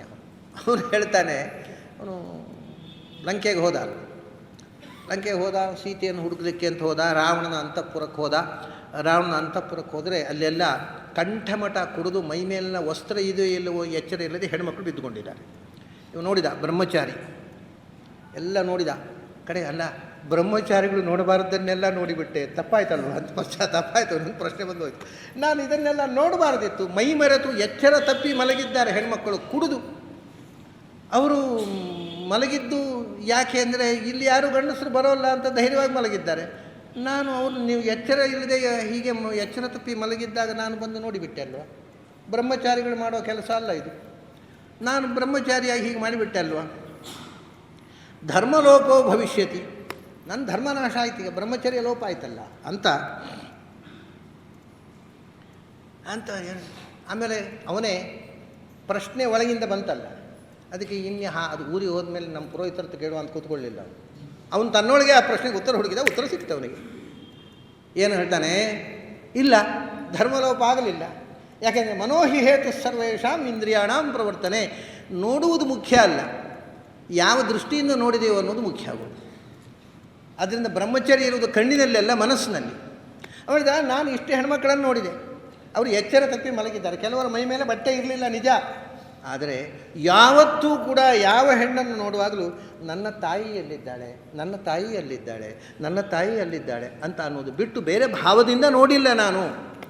ಆದ್ದರಿಂದ ನನ್ನ ಮನಸ್ಸಿನಲ್ಲಿ ಹೆಣ್ಣಿನ ಬಗ್ಗೆ ಯಾವುದೇ ಕಾಮದ ಭಾವನೆ ಬರಲಿಲ್ಲ. ಅದರಿಂದ ನನ್ನ ಬ್ರಹ್ಮಚರ್ಯ ಗಟ್ಟಿಯಾಗಿದೆ. ಉತ್ತರ ಕೊಟ್ಟರು. ಅಂದರೆ ನಮ್ಮ ಯಾವುದೇ ಕಣ್ಣಿನಲ್ಲಿ ಇರುವುದಲ್ಲ ಬ್ರಹ್ಮಚರ್ಯ. ಹೆಣ್ಣನ್ನು ನೋಡುವುದರಿಂದ ಬ್ರಹ್ಮಚರ್ಯ ನಾಶ ಆಗುವುದಿಲ್ಲ. ಹೆಣ್ಣನ್ನು ತಾಯಿ ಅಂತ ನೋಡ್ಬೋದಲ್ಲ. ಒಂದು ಮಗುವಿನಿಂದ ಹಿಡಿದು ಸ್ತ್ರೀಲಿಂಗವೆಲ್ಲ ತಾಯಿಯಾಗಿಬಿಟ್ರೆ ಮಾತೃತ್ವ ಭಾವನೆಯಿಂದ ಯಾವ ಹೆಣ್ಣನ್ನು ನೋಡಿದರೂ ಬ್ರಹ್ಮಚರ್ಯ ಯಾಕೆ ನಾಶ ಆಗಬೇಕು? ಬ್ರಹ್ಮಚರ್ಯ ಅಂದರೆ ಅದೇ, ಹೆಣ್ಣನ್ನು ನೋಡದೇ ಇರುವುದಲ್ಲ. ಯಾವ ಹೆಣ್ಣನ್ನು ತಾಯಿಯಂತೆ ನೋಡುವುದಕ್ಕೆ ಬ್ರಹ್ಮಚರ್ಯ ಅಂತ ಹೇಳೋದು. ಹೇಳ್ತಾರೆ ನನಗೆ ಅದು ಬಿಟ್ಟು ಯಾವ ಭಾವನೆಯೂ ಇಲ್ಲ. ಅದನ್ನು ತಚ್ಚಮೇ ಸುವ್ಯವಸ್ಥಿತ ಅಂತ ಮನಸ್ಸು ಗಟ್ಟಿಯಾಗಿ ಕೂತ್ಬಿಟ್ಟಿದೆ, ಎಲ್ಲೂ ಕೆಡಲಿಲ್ಲ. ಆದ್ದರಿಂದ ನನ್ನ ಬ್ರಹ್ಮಚರ್ಯ ನಾಶ ಆಗಲಿಲ್ಲ. ಇದೇ ಯಥಾತ್ಮ. ಏನೂ ಮಾಡಬಹುದು, ಏನನ್ನೂ ನೋಡಬಹುದು, ಆದರೆ ಅದರ ಹಿಂದೆ ಭಾವ ಶುದ್ಧವಾಗಿರು. ಕೆಟ್ಟ ಭಾವನೆಯಿಂದ ನೋಡಬೇಡ.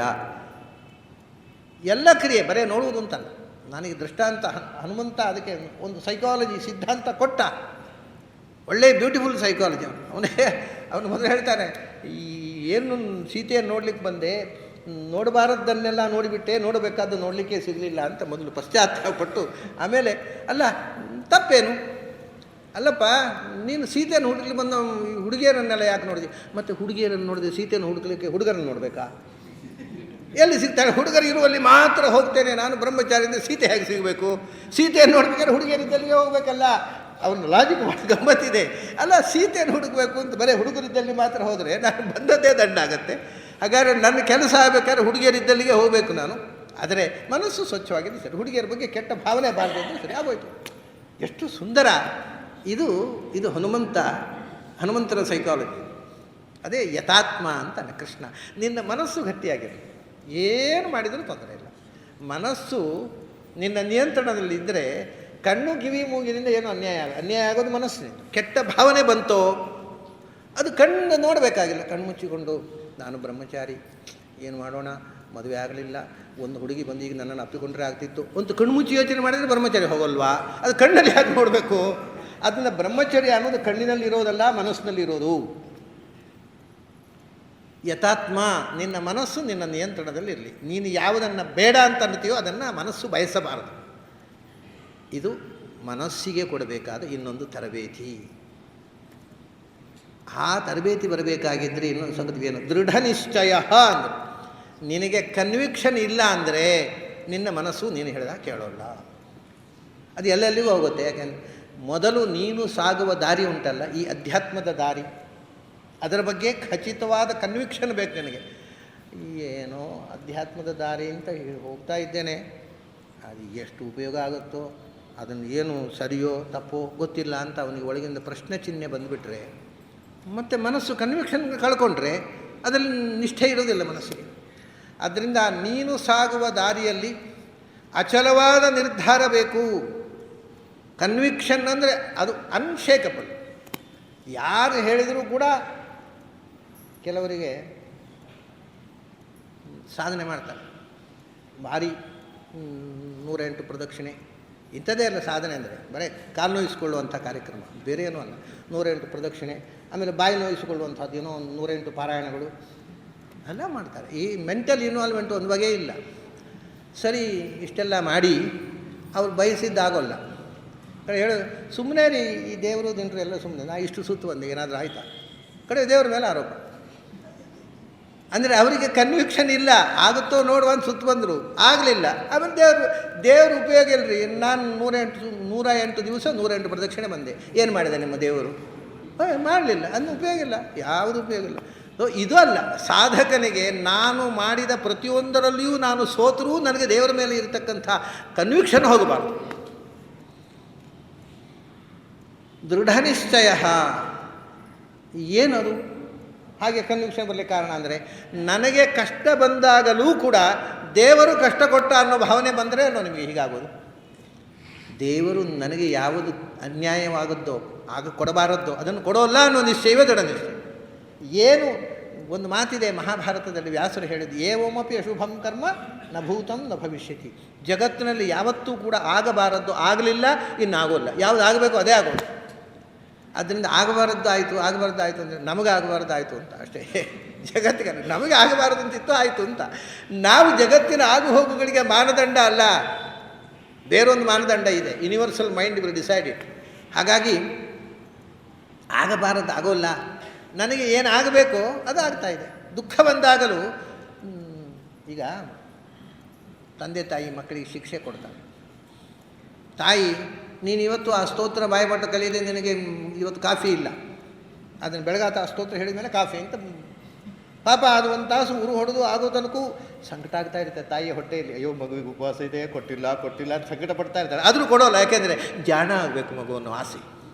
1 ಗಂಟೆ ಅದನ್ನು ಉರು ಹೊಡಿಸಿ ಆ ಶ್ಲೋಕ ಪೂರ್ತಿ ಹೇಳಿದ ಮೇಲೆ ಆಮೇಲೆ ಕಾಫಿಯೋ ಹಾಲೋ ಗಂಜಿಯೋ ಏನೋ ಕೊಡ್ತಾಳೆ. ಈ ಮಗುವಿಗೆ ಏನು ಕಾಣೋದು ಗೊತ್ತುಂಟ? ಎಂಥ ಕೆಟ್ಟವಳು ಅಮ್ಮ, ನನಗೆ ಕಾಫಿ ಕೊಡಲಿಲ್ಲ, 1 ಗಂಟೆ ನನ್ನ ಹೊಟ್ಟೆ ಉರಿಸಿಬಿಟ್ಲು. ಆ ಸ್ತೋತ್ರ ಬೇಡವಾದ ಸ್ತೋತ್ರ ಕಲಿಬೇಕಂತೆ, ದರಿದ್ರ ಸ್ತೋತ್ರ. ಸುಮ್ಮನೆ ನೀ ಒಳ್ಳೆಯವಳಲ್ಲ ನಮ್ಮ ಅಮ್ಮ, ಭಾಳ ಕೆಟ್ಟವಳು ಅಂತ ಬೈತಾವೆ ಈ ಮಕ್ಕಳು. ಆದರೆ ದೊಡ್ಡವನಾದ ಮೇಲೆ ಗೊತ್ತಾಗತ್ತೆ ಯಾಕೆ ತಾಯಿ ಹಾಗೆ ಮಾಡಿದ್ಲು. ತಾಯಿ ಅಷ್ಟು ಪ್ರೀತಿಯಿಂದ ನಾನು ಕಲಿಸದೇ ಇರ್ತಿದ್ದರೆ ನಾನಿವತ್ತು ದಡ್ಡಾಗಿಬಿಡ್ತಿದ್ದೆ, ಎಂಥ ಉಪಕಾರ ಮಾಡಿಬಿಟ್ಲು ತಾಯಿ ಅಂತ. ಹಾಗೆ ಅಂದರೆ ನಾವು ಮೊದಲು ಬುದ್ಧಿ ಇಲ್ಲದಿದ್ದಾಗ ತಾಯಿ ಮಾಡಿದ್ದು ತಪ್ಪು ಅಂತ ತಾಯಿ ಮೇಲೆ ಸಿಟ್ಟು ಮಾಡ್ಕೋತೇವೆ. ಬುದ್ಧಿ ಬಂದ ಮೇಲೆ ನಾವು ಎಷ್ಟು ಪೆದ್ದುಗಳಾಗಿದ್ದೆವು ಅಂತ. ನನಗೊಬ್ಬರು ಆಫೀಸರು ಸಿಕ್ಕಿದ್ರು ನೋಡಿ. ಅವರಿಗೆ ಒಬ್ಬರು ಮೇಷ್ಟ್ರು ಇದ್ದರಂತೆ, ಅವ್ರು ಕಲಿಯುವಾಗ. ಬಹಳ ರೋಚಕ ಇವೆಲ್ಲ ಅನುಭವಗಳು. ಆ ಮೇಷ್ಟ್ರು ಭಾರಿ ಹಿಂದಿನ ಕಾಲದಲ್ಲಿ, ಈಗೆಲ್ಲ ಯಾವ ಮೇಷ್ಟ್ರು ವಾಪಸ್ ಬಿದ್ದೈತಿ ಈಗ ಹೊಡೆದ್ಬಿಟ್ರೆ ಮಕ್ಕಳಿಗೆ. ಈಗ ಯಾವ ಮೇಷ್ಟ್ರು ಹೊಡೆಯೋಲ್ಲ, ವಾಪಸ್ಸು ತಿನ್ನುವ ಧೈರ್ಯ ಇದನ್ನವಾದ ಹೊಡಿಬೋದು ಅಷ್ಟೇ. ಅವರು ಅವರು ಫುಟ್ ರೂಲರ್ ಹಿಡ್ಕೊಂಡು ಈ ಕೈ ಗಂಟಿಗೆ ಹೊಡೆಯೋದಂತೆ. ಅವ್ರು ಹೇಳಿದ ಕಥೆ ಇದು. ಇವು ದೊಡ್ಡ ಆಫೀಸರ್ ಅವ್ರು ನನ್ನ ಹತ್ರ ಹೇಳೋದು, ಆಚಾರ್ಯರೇ ಇವತ್ತು ನಾನು ದೊಡ್ಡ ಆಫೀಸರ್ ಆಗಿದ್ದೇನೆ, ಯಾಕೆ ಗೊತ್ತಾ, ನನ್ನ ಮೇಷ್ಟ್ರು ಕೈಗೆ ಗಂಟಿಗೆ ಹೊಡೆದದ್ದರಿಂದ. ಅದರ ಫಲ ಅಷ್ಟು ಪ್ರೀತಿಯಿಂದ ಹೊಡೆದು ಕಲಿಸಿದರು, ಇವತ್ತು ದೊಡ್ಡ ಆಫೀಸರ್ ಅದೇ. ಹಾಗೆ ಭಗವಂತ ಕೊಡುವ ಶಿಕ್ಷೆ ನಮ್ಮನ್ನು ಉದ್ಧಾರ ಮಾಡಲಿಕ್ಕೆ, ನಮ್ಮಲ್ಲಿ ದ್ವೇಷದಿಂದ ಅಲ್ಲ ಅಂತ ತಿಳ್ಕೊಂಡಾಗ ಎಷ್ಟು ಕಷ್ಟ ಬಂದರೂ ದೇವರ ಸೇವೆಯಲ್ಲಿ ಅಯ್ಯೋ ಯಾಕೆ ಮಾಡಬೇಕು, ದೇವರನ್ನು ಉಪಾಸನೆ ಮಾಡಿ ಏನು ಉಪಯೋಗ ಆಯಿತು, ನನ್ನ ಕಷ್ಟ ಪರಿಹಾರ ಆಯಿತಾ ಅಂತ ಮಾತು ತಪ್ಪಿಯೂ ಬಾಯಲ್ಲಿ ಬರೋಲ್ಲ. ಅಂದರೆ ಯಾವತ್ತೂ ದೇವರು ಕೆಟ್ಟದ್ದನ್ನು ಮಾಡೋದಿಲ್ಲ ಅನ್ನೋ ನಿಶ್ಚಯ ದೃಢವಾಗಿರಲಿ, ಅದು ದೃಢ ನಿಶ್ಚಯ. ಕೃಷ್ಣ ಹೇಳ್ತಾನೆ, ನಾನೇನು ಕಷ್ಟ ಕೊಟ್ಟರೆ ಶಿಕ್ಷೆ ಕೊಡೋದು, ಶಿಕ್ಷೆ ಅಂದರೆ ಪನಿಷ್ಮೆಂಟ್ ಅಲ್ಲ, ಇಟ್ಸ್ ಎ ಟ್ರೈನಿಂಗ್, ತರಬೇತಿ ಅದು ಅಷ್ಟೇ. ಶಿಕ್ಷೆ ಅಂದರೆ ಶಿಕ್ಷಣ ಹೊರತು ಪನಿಷ್ಮೆಂಟ್ ಅಲ್ಲ. ಯಾವತ್ತೂ ನಾನು ಯಾರಿಗೂ ಶಿಕ್ಷೆ ಕೊಡೋಲ್ಲ, ಆ ಶಿಕ್ಷೆ ಕೊಟ್ಟರೆ ಅದರಲ್ಲಿ ಒಂದು ಶಿಕ್ಷಣ ಇದೆ. ದೇವರು ಮಾತ್ರ ಅಲ್ಲ ನೋಡಿ, ಋಷಿಗಳ ಕಥೆ ತಗೊಳ್ಳಿ. ಋಷಿಗಳು ಶಾಪ ಕೊಡ್ತಾರಲ್ಲ, ನಮ್ಗೆ ಏನಪ್ಪ ಈ ಋಷಿಗಳಿಗೆ, ಅದಕ್ಕಿಂತ ನಾವು ವಾಸಿ, ಯಾಕೆ ನಾವು ಅಷ್ಟು ಸಿಟ್ಟು ಬರೋಲ್ಲ. ಅವ್ರಿಗೆ ಎದುರಿಗೆ ಸಿಟ್ಟು, ಕೂತರೆ ಸಿಟ್ಟು, ಶಾಪ ಭಯಂಕರ. ಇವನ್ನೆಲ್ಲ ಋಷಿಗಳು ಯಾವ ಶಾಪವಾದರೂ ತಗೊಳ್ಳಿ ನೀವು, ಅದು ಉದ್ಧಾರಕ್ಕಲ್ಲದೆ ಬರೇ ಕೋಪಕ್ಕೋಸ್ಕರ ಕೊಟ್ಟರೆ ಶಾಪವೇ ಇಲ್ಲ, ಅದರ ಹಿಂದೆ ಒಂದು ಉದ್ಧಾರ ಇದೆ. ನೀವು ಅಹಲ್ಯ ಶಾಪವನ್ನೇ ತಗೊಳ್ಳಿ.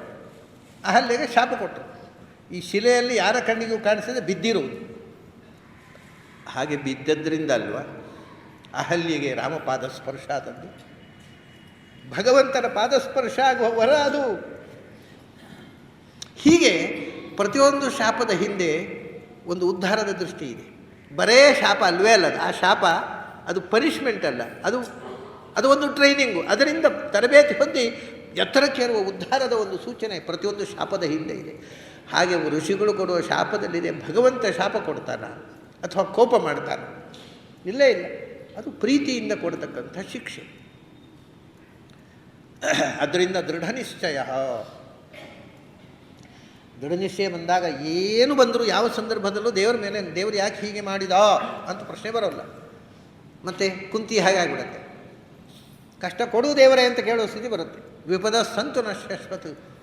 ಯಾಕೆ? ಆಗ ಮೈಯರ್ಪಿತ ಮನೋಬುದ್ಧಿ, ನಿನ್ನ ಮನಸ್ಸು ಮತ್ತು ನಿನ್ನ ಬುದ್ಧಿ ಪೂರ್ತಿ ನನ್ನಲ್ಲಿ ಒಪ್ಪಿಸಿಬಿಡು. ಮನಸ್ಸನ್ನು ಒಪ್ಪಿಸುವುದು ಮತ್ತು ಬುದ್ಧಿಯನ್ನು ಒಪ್ಪಿಸುವುದು ಅಂದರೆ ಏನು? ಮನಸ್ಸನ್ನು ಭಗವಂತನಲ್ಲಿ ಅರ್ಪಿಸುವುದು ಅಂದರೆ ಮನಸ್ಸನ್ನಲ್ಲಿ ನಿರಂತರ, ಮನಸ್ಸಿನ ಕೆಲಸ ಡಿಸೈರ್, ಬಯಸುವುದು. ಭಗವಂತನನ್ನೇ ಬಯಸು, ಭಗವಂತನನ್ನೇ ಚಿಂತಿಸು. ಮನಸ್ಸು ಬಯಸುತ್ತೆ, ಬುದ್ಧಿ ಯೋಚನೆ ಮಾಡಿ ತೀರ್ಮಾನ ಮಾಡುತ್ತೆ. ಅದರಿಂದ ಭಗವಂತನ ಬಗೆಗಿನ ಅರಿವಿನ ನಿಶ್ಚಯ ಜ್ಞಾನವೇ ನಿನ್ನ ಬುದ್ಧಿಯಲ್ಲಿ ಇರಲಿ. ನಿರಂತರ ಭಗವಂತನ ಅರಿವಿನ ಬಯಕೆಯೇ ನಿನ್ನ ಮನಸ್ಸಿನಲ್ಲಿರಲಿ. ಮನಸ್ಸು ಭಗವಂತನಿಗಾಗಿ ಹಾತೊರೆಯಲಿ, ಬುದ್ಧಿ ಭಗವಂತನನ್ನು ಅರಿಯಲಿ. ಇದೇ ಮೈ ಅರ್ಪಿತ ಮನೋಬುದ್ಧಿ. ಇಷ್ಟೆಲ್ಲ ಆದಮೇಲೆ ಕೊನೆ ಹೇಳ್ತಾನೆ, ಈ ಎಲ್ಲದರ ಹಿಂದೆ ಇರಬೇಕಾದ ಮೂಲಭೂತವಾದ ಕ್ವಾಲಿಟಿ ಯೋ ಮದ್ಭಕ್ತಃ ಸಮೇ ಪ್ರಿಯ. ಎಲ್ಲ ಮನಸ್ಸು ಬುದ್ಧಿ ಎಲ್ಲ ನನ್ನ ಹತ್ರ ಅರ್ಪಣೆ ಮಾಡುವುದು ಯಾವುದರಿಂದ ಅಂದರೆ ಭಕ್ತಿಯಿಂದ. ನಿನ್ನೆ ಹೇಳಿದೆ ನಾನು, ದ್ವೇಷದಿಂದಲೂ ಮನಸ್ಸು ಬುದ್ಧಿ ಅರ್ಪಿಸ್ಲಿಕ್ಕೆ ಬರುತ್ತೆ. ಕಂಸನಿಗೂ ಕೃಷ್ಣನಲ್ಲೇ ಮನಸ್ಸು, ಕೃಷ್ಣನಲ್ಲೇ ಬುದ್ಧಿ. ರಾವಣನಿಗೆ ರಾಮನಲ್ಲೇ ಮನಸ್ಸು, ಏನು ಯಾವಾಗ ಸೋಲಿಸುವುದು, ಯಾವಾಗ ನಾನು ಗೆಲ್ಲುವುದು ಅಂತ. ಆ ಥರ ಮನಸ್ಸಲ್ಲ. ದೇವರನ್ನು ದ್ವೇಷದಿಂದಲೂ ಮನಸ್ಸಲ್ಲಿ ತುಂಬಿಸ್ಲಿಕ್ಕೆ ಬರುತ್ತೆ. ದ್ವೇಷದಿಂದ ಮನಸ್ಸು ಮತ್ತು ಬುದ್ಧಿಗಳಲ್ಲಿ ನನ್ನನ್ನು ತುಂಬಿಸಬೇಡ, ಭಕ್ತಿಯಿಂದ ತುಂಬಿಸು. ಅಂದರೆ ಪ್ರೀತಿಸು. ಭಕ್ತಿಯಿಂದ ಪ್ರೀತಿ, ಅನನ್ಯವಾಗಿ ಪ್ರೀತಿಸು. ನಿನಗೆ ಪ್ರೀತಿಸ್ಲಿಕ್ಕೆ ಗೊತ್ತಿದೆ, ನಿನ್ನ ಮಕ್ಕಳನ್ನು ಪ್ರೀತಿಸ್ತಿ, ನಿನ್ನ ಸಂಸಾರವನ್ನು ಪ್ರೀತಿಸ್ತಿ, ನಿನ್ನ ದುಡ್ಡನ್ನು ಪ್ರೀತಿಸ್ತಿ. ಅದನ್ನು ನನ್ನನ್ನು ಹಾಗೆ ಪ್ರೀತಿಸು. ನಿನಗೆ ಅತ್ಯಂತ ಹತ್ತಿರದ ಬಂಧು ಅಂತ ತಿಳಿದು ಅನನ್ಯವಾಗಿ ಪ್ರೀತಿಸು. ಯಾರು ನನ್ನನ್ನು ಪ್ರೀತಿಸ್ತಾನೋ ಅವನು ನನಗೆ ಪ್ರಿಯ, ನಾನು ಅವನನ್ನು ಪ್ರೀತಿಸ್ತೇನೆ. ಎಲ್ಲ ಹೇಳಿ ಕೊನೆ ಹೇಳೋನು, ಯಾರು ನನ್ನನ್ನು ಪ್ರೀತಿಸ್ತಾನೆ ಅವನನ್ನು ನಾನು ಪ್ರೀತಿಸ್ತೇನೆ. ಸಮೇ ಪ್ರಿಯ. ಹೀಗೆ ಒಂದೊಂದು ಶ್ಲೋಕದಲ್ಲೂ ನಮ್ಮ ಜೀವನದಲ್ಲಿ ನಾವು ಹೇಗೆ ಇರಬೇಕು ಅನ್ನೋದನ್ನು ಒಂದು psychological analysis of human mind. ಮಾನಸಿಕವಾಗಿ ನಾವು ಸಾತ್ವಿಕವಾದ ಶುದ್ಧವಾದ ಮನಸ್ಸು ಹೇಗಿರಬೇಕು ಮುಂದೆ ಹೇಳ್ತಾನೆ ನೋಡಿ. ನಾವು ಹೇಗಿರಬೇಕು ಬಹಳ ಒಂದು ರೋಚಕವಾದ ಮಾತು. ಯಸ್ಮಾನ್ ನೋದ್ವಿಜಿತೇ ಲೋಕಃ ಲೋಕಾನ್ ನೋದ್ವಿಜತೆ ಚ ಯಃ ಅಂತ. ಅಂದರೆ ನಿಮ್ಮನ್ನು ನೋಡಿ ಇನ್ನೊಬ್ಬರು ಅಲ್ಲಿ ದೂರದಲ್ಲಿ ಬರುವುದು ನೋಡಿ, ಓ ಅವ್ರು ಬರ್ತಾ ಇದ್ದಾರೆ, ನಾವು ಆಚೆ ಬದಿಯಲ್ಲಿ ಹೋಗುವ ಹಾಗಿರಬಾರ್ದು. ನೀವು ನಿಮ್ಮನ್ನು ನೋಡಿ ಜನ ಗಾಬರಿ ಆಗಬಾರ್ದು, ಜನರನ್ನು ನೋಡಿ ನೀವು ಗಾಬರಿ ಆಗಬಾರ್ದು.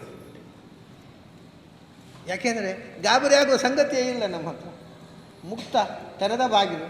ಎಲ್ಲರನ್ನೂ ಪ್ರೀತಿಯಿಂದ ತಪ್ಪಿಕೊಂಡಾಗ, ಓ ಅವರು ಬಂದರು, ಅವ್ರಿಗೆ ಸಿಕ್ಕಿದರೆ ತೊಂದರೆ ಅಂತ ತಪ್ಪಿಸಿಕೊಳ್ಳ. ಎಲ್ಲರನ್ನೂ ಪ್ರೀತಿಸೋನಿಗೆ ಯಾರಿಂದ ತಪ್ಪಿಸ್ಕೋಬೇಕು? ನೀವು ಎಲ್ಲರನ್ನೂ ಪ್ರೀತಿಸ್ರಿ, ಎಲ್ಲರೂ ನಿಮ್ಮನ್ನು ಪ್ರೀತಿಸ್ತಾರೆ, ಯಾರು ನಿಮ್ಮನ್ನು ಅವಾಯ್ಡ್ ಮಾಡೋಲ್ಲ. ಅದರಿಂದ ಉದ್ವಿಜತೆ ಅಂದರೆ ಉದ್ವೇಗ, ಅಂದರೆ ಒಂಥರ ನೋಡಿದ ತಕ್ಷಣ ಒಂಥರ ಅನ್ವಾಂಟೆಡ್ ಫೀಲಿಂಗು, ಅಸಹ್ಯ, ಆ ವ್ಯಕ್ತಿ ಬೇಡ ಅದರ ಅಂತ ಕಾಣುವಂಥದ್ದಕ್ಕೆ ಉದ್ವೇಗ ಅಂತೀವಿ. ಯಾವುದೇ ಒಂದು ವ್ಯಕ್ತಿಯನ್ನು ಅವಾಯ್ಡ್ ಮಾಡಬೇಕು ಅಂತ ಅನ್ನಿಸಿಕ್ಕಿ, ನಿನ್ನನ್ನು ಅವಾಯ್ಡ್ ಮಾಡಬೇಕು ಅಂತ ಯಾರಿಗೂ ಅನಿಸೋಲ್ಲ, ಯಾರನ್ನೂ ಅವಾಯ್ಡ್ ಮಾಡಬೇಕು ನಿನಗೂ ಅನಿಸೋಲ್ಲ. ಯಾಕೆಂದರೆ ಎಲ್ಲವನ್ನೂ ಪ್ರೀತಿಯಿಂದ ಆವರಿಸಿಬಿಟ್ಟಿದೆಯಾ. ಪ್ರೀತಿಯಿಂದ ನೀನು ಇಡೀ ವಿಶ್ವವನ್ನು ಪ್ರೀತಿಸಿದಾಗ ಯಾರೂ ನಿನ್ನನ್ನು ಹೇಟ್ ಮಾಡೋದಿಲ್ಲ. ಯಸ್ಮಾನ್ ನೋದ್ವಿಜತೆ ಲೋಕಃ, ಪ್ರಪಂಚದ ಯಾರೂ ನಿನ್ನನ್ನು ಕಂಡು ಅಸಹ್ಯ ಪಡುವುದಿಲ್ಲ ಅಥವಾ ಅವಾಯ್ಡ್ ಮಾಡುವುದಿಲ್ಲ. ಯಾರನ್ನು? ಲೋಕಾನ್ನೋದ್ವಿಜತೆ ಚಹ, ಯಾರು ಪ್ರಪಂಚದಿಂದ ದೂರ ಸರಿಯುವುದಿಲ್ಲವೋ, ಅವಾಯ್ಡ್ ಮಾಡುವುದಿಲ್ಲವೋ, ಅವನನ್ನು ಇಡೀ ಪ್ರಪಂಚ ಅವಾಯ್ಡ್ ಮಾಡೋದಿಲ್ಲ. ಅದರಿಂದ ಇಡೀ ಪ್ರಪಂಚ ನಾನು ಇದು ಇನ್ನೊಂದು ಅರ್ಥ ಏನು ಗೊತ್ತುಂಟ, ಯಾರನ್ನು ಭಗವಂತ ಪ್ರೀತಿಸ್ತಾನೆ ಅವನನ್ನು ಇಡೀ ಪ್ರಪಂಚ ಪ್ರೀತಿಸ್ತಾನೆ. ಇದನ್ನು ಧ್ರುವನ ಕಥೆಯಲ್ಲಿ ಈ ಮಾತು ಹೇಳ್ತಾ, ಧ್ರುವನನ್ನು ಅವಳ ಸುರುಚಿ ಸವತಿ ತಾಯಿ ಬೈದುಬಿಟ್ಲು ಅಪ್ಪನ ತೊಡೆಯಲ್ಲಿ ಕೂತ್ಕೊಳ್ಳಿಕ್ಕೆ. ನೀನು ನಿನ್ನ ಅಪ್ಪನ ತೊಡೆಯಲ್ಲಿ ಕೂಡಬೇಕಾಗಿದ್ದರೆ ಸುನೀತಿಯ ಹೊಟ್ಟೆಯಲ್ಲಿ ಹುಟ್ಟಬಾರ್ದಿತ್ತು, ಸುರುಚಿಯ ಹೊಟ್ಟೆಯಲ್ಲಿ ಹುಟ್ಟಬೇಕಿತ್ತು ಅಂತ ಹೇಳಿಬಿಟ್ಲು. ಆ ಹುಡುಗ ಪಾಪ 5 ವರ್ಷದ ಹುಡುಗ, 4 ವರ್ಷ ಆಗಿ 5 ವರ್ಷ ಹಿಡಿದಿದೆ ಅಷ್ಟೇ. ಏನು ಅರ್ಥ ಆಗುತ್ತೆ? ಈ ಸುರುಚಿಯ ಹೊಟ್ಟೆಗಿಚ್ಚು ಅವನಿಗೆ ಆಗ ಅರ್ಥ ಆಗಬೇಕು. ಹೊಟ್ಟೆಗಿಚ್ಚೆಲ್ಲ ಅರ್ಥ ಆಗಬೇಕಾದ್ರೆ ಕನಿಷ್ಠ ಒಂಚೂರು 8 ವರ್ಷ ಆದರೂ ಆಗೋದು ಬೇಡವಾ? ಅದಕ್ಕೆ ಮೊದಲೇ ಹೊಟ್ಟೆಗಿಚ್ಚು ಎಲ್ಲ ಮಕ್ಕಳಿಗೇನು ಗೊತ್ತಾಗುತ್ತೆ? ಅದೆಲ್ಲ ದೊಡ್ಡವರ ದುರ್ಗುಣಗಳು, ಶುಭ ಗುಣಗಳು, ಮಕ್ಕಳಿಗೆ ಅರ್ಥ ಆಗೋಲ್ಲ ಅದೆಲ್ಲ. ಅವನು ಹೋಗಿ, ಅಮ್ಮ ಚಿಕ್ಕಮ್ಮ ಹೇಳಿದರು ನಾನು ಅವ್ರ ಹೊಟ್ಟೆಯಲ್ಲಿ ಹುಟ್ಟಬೇಕಿತ್ತಂತೆ, ಇಲ್ಲದಿದ್ದರೆ ಅಪ್ಪನ ತೊಡೆಯಲ್ಲಿ ಕೂಡಬಾರ್ದಂತೆ, ಹೌದೇನಮ್ಮ ಅಂತ ಕೇಳ್ತಾನೆ ಪಾಪ ಇನ್ನೋಸೆಂಟಾಗಿ. ಹೌದಪ್ಪ, ನಾನು ಭಾಗ್ಯಹೀನಳು, ನನ್ನ ಹೊಟ್ಟೆಯಲ್ಲಿ ಯಾಕೆ ಹುಟ್ಟಿದ್ದೀನಿ? ನೀನು ಸುರುಚಿ ಹೊಟ್ಟೆಯಲ್ಲಿ ಹುಟ್ಟಿದರೆ ಅಪ್ಪನ ತೊಡೆಯಲ್ಲಿ ಸದಾ ಕೊಡಬಹುದಿತ್ತು, ನನ್ನ ಹೊಟ್ಟೆಯಲ್ಲಿ ಹುಟ್ಟಬಾರ್ದಿತ್ತು ನೀನು. ನಾನು ಭಾಗ್ಯಹೀನಳು, ನೀನು ದುರ್ಭಾಗ್ಯವಂತ ಅಂತ ಹೇಳ್ತಾಳೆ.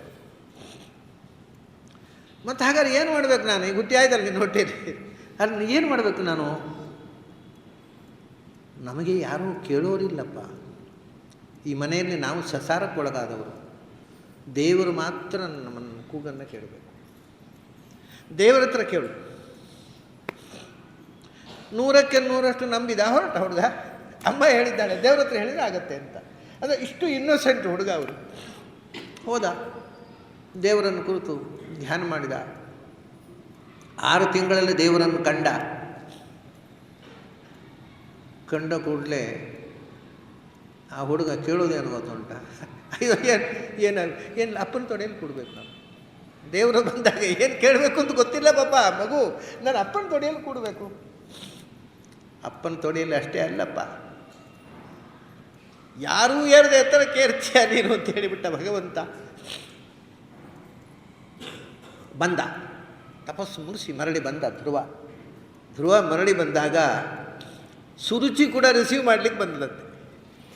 ಹೇಳ್ತಾರೆ ಭಗವಂತಲ್ಲಿ, ಯಾರು ಅವಳನ್ನ ಸಸಾರ ಮಾಡಿ ಅಪ್ಪನ ತೊಡೆಯಲ್ಲಿ ಕೂಡಬೇಡ ಹೋಗಾಚೆ ಅಂತ ಬೈದವಳು ಪಶ್ಚಾತ್ತಾಪ ಪಟ್ಟು ಸುರುಚಿ ಕೂಡ ಅವನನ್ನು ಪ್ರೀತಿಯಿಂದ ರಿಸೀವ್ ಮಾಡಲಿಕ್ಕೆ ಬಂದದ್ದು. ಯಾಕೆ ಬಂದಳು ಅಂದರೆ, ಅಲ್ಲ ದೇವರು ಮೆಚ್ಚಿದವರನ್ನು ನೀವು ಹೇಗೆ ಮೆಚ್ಚದೇ ಇರೋದು? ಸುರುಚಿಗೂ ಮೆಚ್ಚದೇ ಇರಲಿಕ್ಕೆ ಆಗಲಿಲ್ಲ. ದೇವರ ಅನುಗ್ರಹಕ್ಕೆ ಪಾತ್ರ ಆದವರನ್ನು ಎಲ್ಲರೂ ಪ್ರೀತಿಸ್ತಾರೆ ಅಂತ ಭಾಗವತದಲ್ಲಿ ಹೇಳ್ತಾರೆ. ಆದ್ದರಿಂದ ನೀನು ಎಲ್ಲರನ್ನೂ ಪ್ರೀತಿಯಿಂದ ನೋಡಿದರೆ, ದೇವರು ಮೆಚ್ಚುವಂತೆ ಬದುಕಿದರೆ ಎಲ್ಲರೂ ನಿನ್ನನ್ನು ಪ್ರೀತಿಯಿಂದ ನೋಡ್ತಾರೆ. ಯಸ್ಮಾನ್ನೋದ್ವಿಜತೆ ಲೋಕಃ ಲೋಕಾನ್ನೋದ್ವಿಜತೆ ಚೇಹ. ಆ ಥರ ಬದುಕಬೇಕು. ಅದು ನಮ್ಮ ಬದುಕಿನ ನಡೆಯ ರೀತಿ ಆಗಬೇಕು ಅಂತ. ಆಗ ನನಗೆ ಇಷ್ಟ, ನಾನು ನಿಮ್ಮನ್ನು ಇಷ್ಟಪಡ್ತೇನೆ, ನೀವು ಹಾಗೆ ನಡ್ಕೊಂಡ್ರೆ ಅಂತಾನೆ ಕೃಷ್ಣ. ಏನು ಸುಂದರವಾದ ಒಂದು ಜೀವನದ ಚಿತ್ರಣವನ್ನು ಕೃಷ್ಣ ಕೊಟ್ಟ. ಅಂಥ ಇನ್ನೂ 4-5 ಶ್ಲೋಕ ಇದೆ ನಮಗೆ 11ನೇ ತಾರೀಕಿನವರೆಗೂ. ಅಂದರೆ ಈ ಒಂದೊಂದು ಶ್ಲೋಕವನ್ನು ಎಷ್ಟು ಬಿಚ್ಚಿದರೆ ಅಷ್ಟು ತೆರ್ಕೊಳ್ಳುತ್ತೆ. ಅದು ಒಂಥರ ಹೇಳೋದುಂಟು, ನಾವು ಶಬ್ದಗಳನ್ನು ಒಡಿಬೇಕು, ಒಡೆದು ಒಳಗೆ ಹೋಗು. ಶಬ್ದಗಳನ್ನು ಅಕ್ಷರ ಒಡೆದು ಒಳಗೆ ಹೋದರೆ ಅದು ಸಮುದ್ರದ ಹಾಗೆ. ಅದು ಎಷ್ಟು ಆಳಕ್ಕೆ ಹೋದರೂ ನಿಮಗೆ ಕಾದಂಬರಿ ಸಿಗೋಲ್ಲ, ತಳ ಸಿಗೋಲ್ಲ. ಆದರೆ ಮೇಲೆ ಈಜುವವರಿಗೆ ಈ ಸಾಮಾನ್ಯ ಈಗೆಲ್ಲ ಸಂಸ್ಕೃತ ಓದುವವರು ಏನು ಗೊತ್ತುಂಟು, ಅವ್ರು ಒಳ್ಳೆ ಸ್ವಿಮ್ಮರ್ಸ್, ಚೆನ್ನಾಗಿ ಈಜುತ್ತಾರೆ, ತಾವು ಉಪ್ಪು ನೀರು ಕುಡಿತಾರೆ, ನಿಮ್ಗೆ ಪಾಠ ಕೇಳಲಿಕ್ಕೆ ಬಂದಾಗ ನಿಮ್ಗೆ ಪಾಠ ಹೇಳಿ ಉಪ್ಪು ನೀರು ಕುಡಿಸ್ತಾರೆ. ಒಳಗೆ ಇರುವ ಮುತ್ತುರತ್ನಗಳು ಸಿಗೋಲ್ಲ. ಉಪ್ಪು ನೀರು ಕುಡಿಸುವಂಥ ಪಾಂಡಿತ್ಯ ಈಜುವ ಪಾಂಡಿತ್ಯ. ನಾವು ನೀರಿನ ಮೇಲೆ ಈಜುವ ಪಂಡಿತರಾಗಬಾರದು, ಮುಳುಗುವ ಪಂಡಿತರಾಗಬೇಕು ಅಂತ. ಮುಳುಗೋದು ಸ್ವಲ್ಪ ಕಷ್ಟ, ಯಾಕಂದರೆ ಮುಳುಗಿದವರಿಗೆ ಮೇಲೆ ಬರಲಿಕ್ಕೆ ಗೊತ್ತಿರೋ ಕಡೆ ಮುಳುಗಿಬಿಟ್ರು ಒಂದು ಪೇಪರ್ನ ಸುದ್ದಿ ಬರಬಾರ್ದಲ್ಲ, ಮುಳುಗಿಬಿಟ್ರು ಮೇಲೆ ಬರಲೇ ಇಲ್ಲ. ಮುಳುಗಬೇಕು, ಮುತ್ತುರತ್ನಗಳನ್ನು ಹೆಕ್ಕಿ ಮೇಲೆ ಬರಬೇಕು, ಅಂಥ ಪಾಂಡಿತ್ಯ ಬೇಕು. ಅದು ಗೀತೆ ಅಂಥ ಪಾಂಡಿತ್ಯವನ್ನು ಅಪೇಕ್ಷೆ ಮಾಡುತ್ತೆ. ಅದು ಇಲ್ಲದೆ ನೀವು ಏನು ಶಾಸ್ತ್ರ ಓದಿ ಉಪಯೋಗ ಇಲ್ಲ, ಎಷ್ಟು ವೇದಾಂತ ಓದಿ ಉಪಯೋಗ ಇಲ್ಲ, ಎಷ್ಟು ವ್ಯಾಕರಣ ಓದಿ ಉಪಯೋಗ ಇಲ್ಲ, ಎಷ್ಟು ಮೀಮಾಂಸಾ ಓದಿ ಉಪಯೋಗ ಇಲ್ಲ, ಎಷ್ಟು ತರ್ಕ ಓದಿ ಉಪಯೋಗ ಇಲ್ಲ, ಎಲ್ಲ ಕಾಲಹರಣ ಅಷ್ಟೇ. ಯಾರಿಗೆ ಭಗವಂತನ ಅನುಗ್ರಹ ಆಗಿಲ್ಲ ಅವ್ರು ಏನು ಓದಿದ್ರು ಏನೂ ಉಪಯೋಗ ಇಲ್ಲ. ತಿಳಿಬೇಕಾದ ಸಂಗತಿ ಒಂದು ತಿಳಿಯೋಲ್ಲ, ಮತ್ತೆಲ್ಲ ಅರ್ಥ ಆಗುತ್ತೆ. ಹಾಗೆ ಬಹಳ ಅಪೂರ್ವವಾದಂಥ ಒಂದು ಪ್ರಪಂಚದಲ್ಲಿ ನಮ್ಮನ್ನು ಕೊಂಡು ಹೋಗಿ ಕೃಷ್ಣ ಈ ರೀತಿ ಬದುಕಲಿ, ನಾನು ನಿಮ್ಮನ್ನು ಮೆಚ್ಚಿಕೋತೇನೆ, ಯಾರು ಕೈ ಬಿಟ್ಟರು ನಾನು ಕೈ ಬಿಡೋಲ್ಲ ಅಂತ ಅಂಥ ಭರವಸೆ ಕೊಟ್ಟ ಕೃಷ್ಣನಿಗೆ ವಂದಿಸಿ ಇವತ್ತಿನ ಗೀತಾ ಚಿಂತನವನ್ನು ಮುಗಿಸೋಣ. ನಾಳೆ ಮತ್ತೆ ಸಂಜೆ ಸೇರಿದಾಗ ಅಲ್ಲಿ ತನಕ ನಿಮಗೆಲ್ಲ ಅಭಿನಂದನೆಗಳು, ಅಭಿವಂದನೆಗಳು.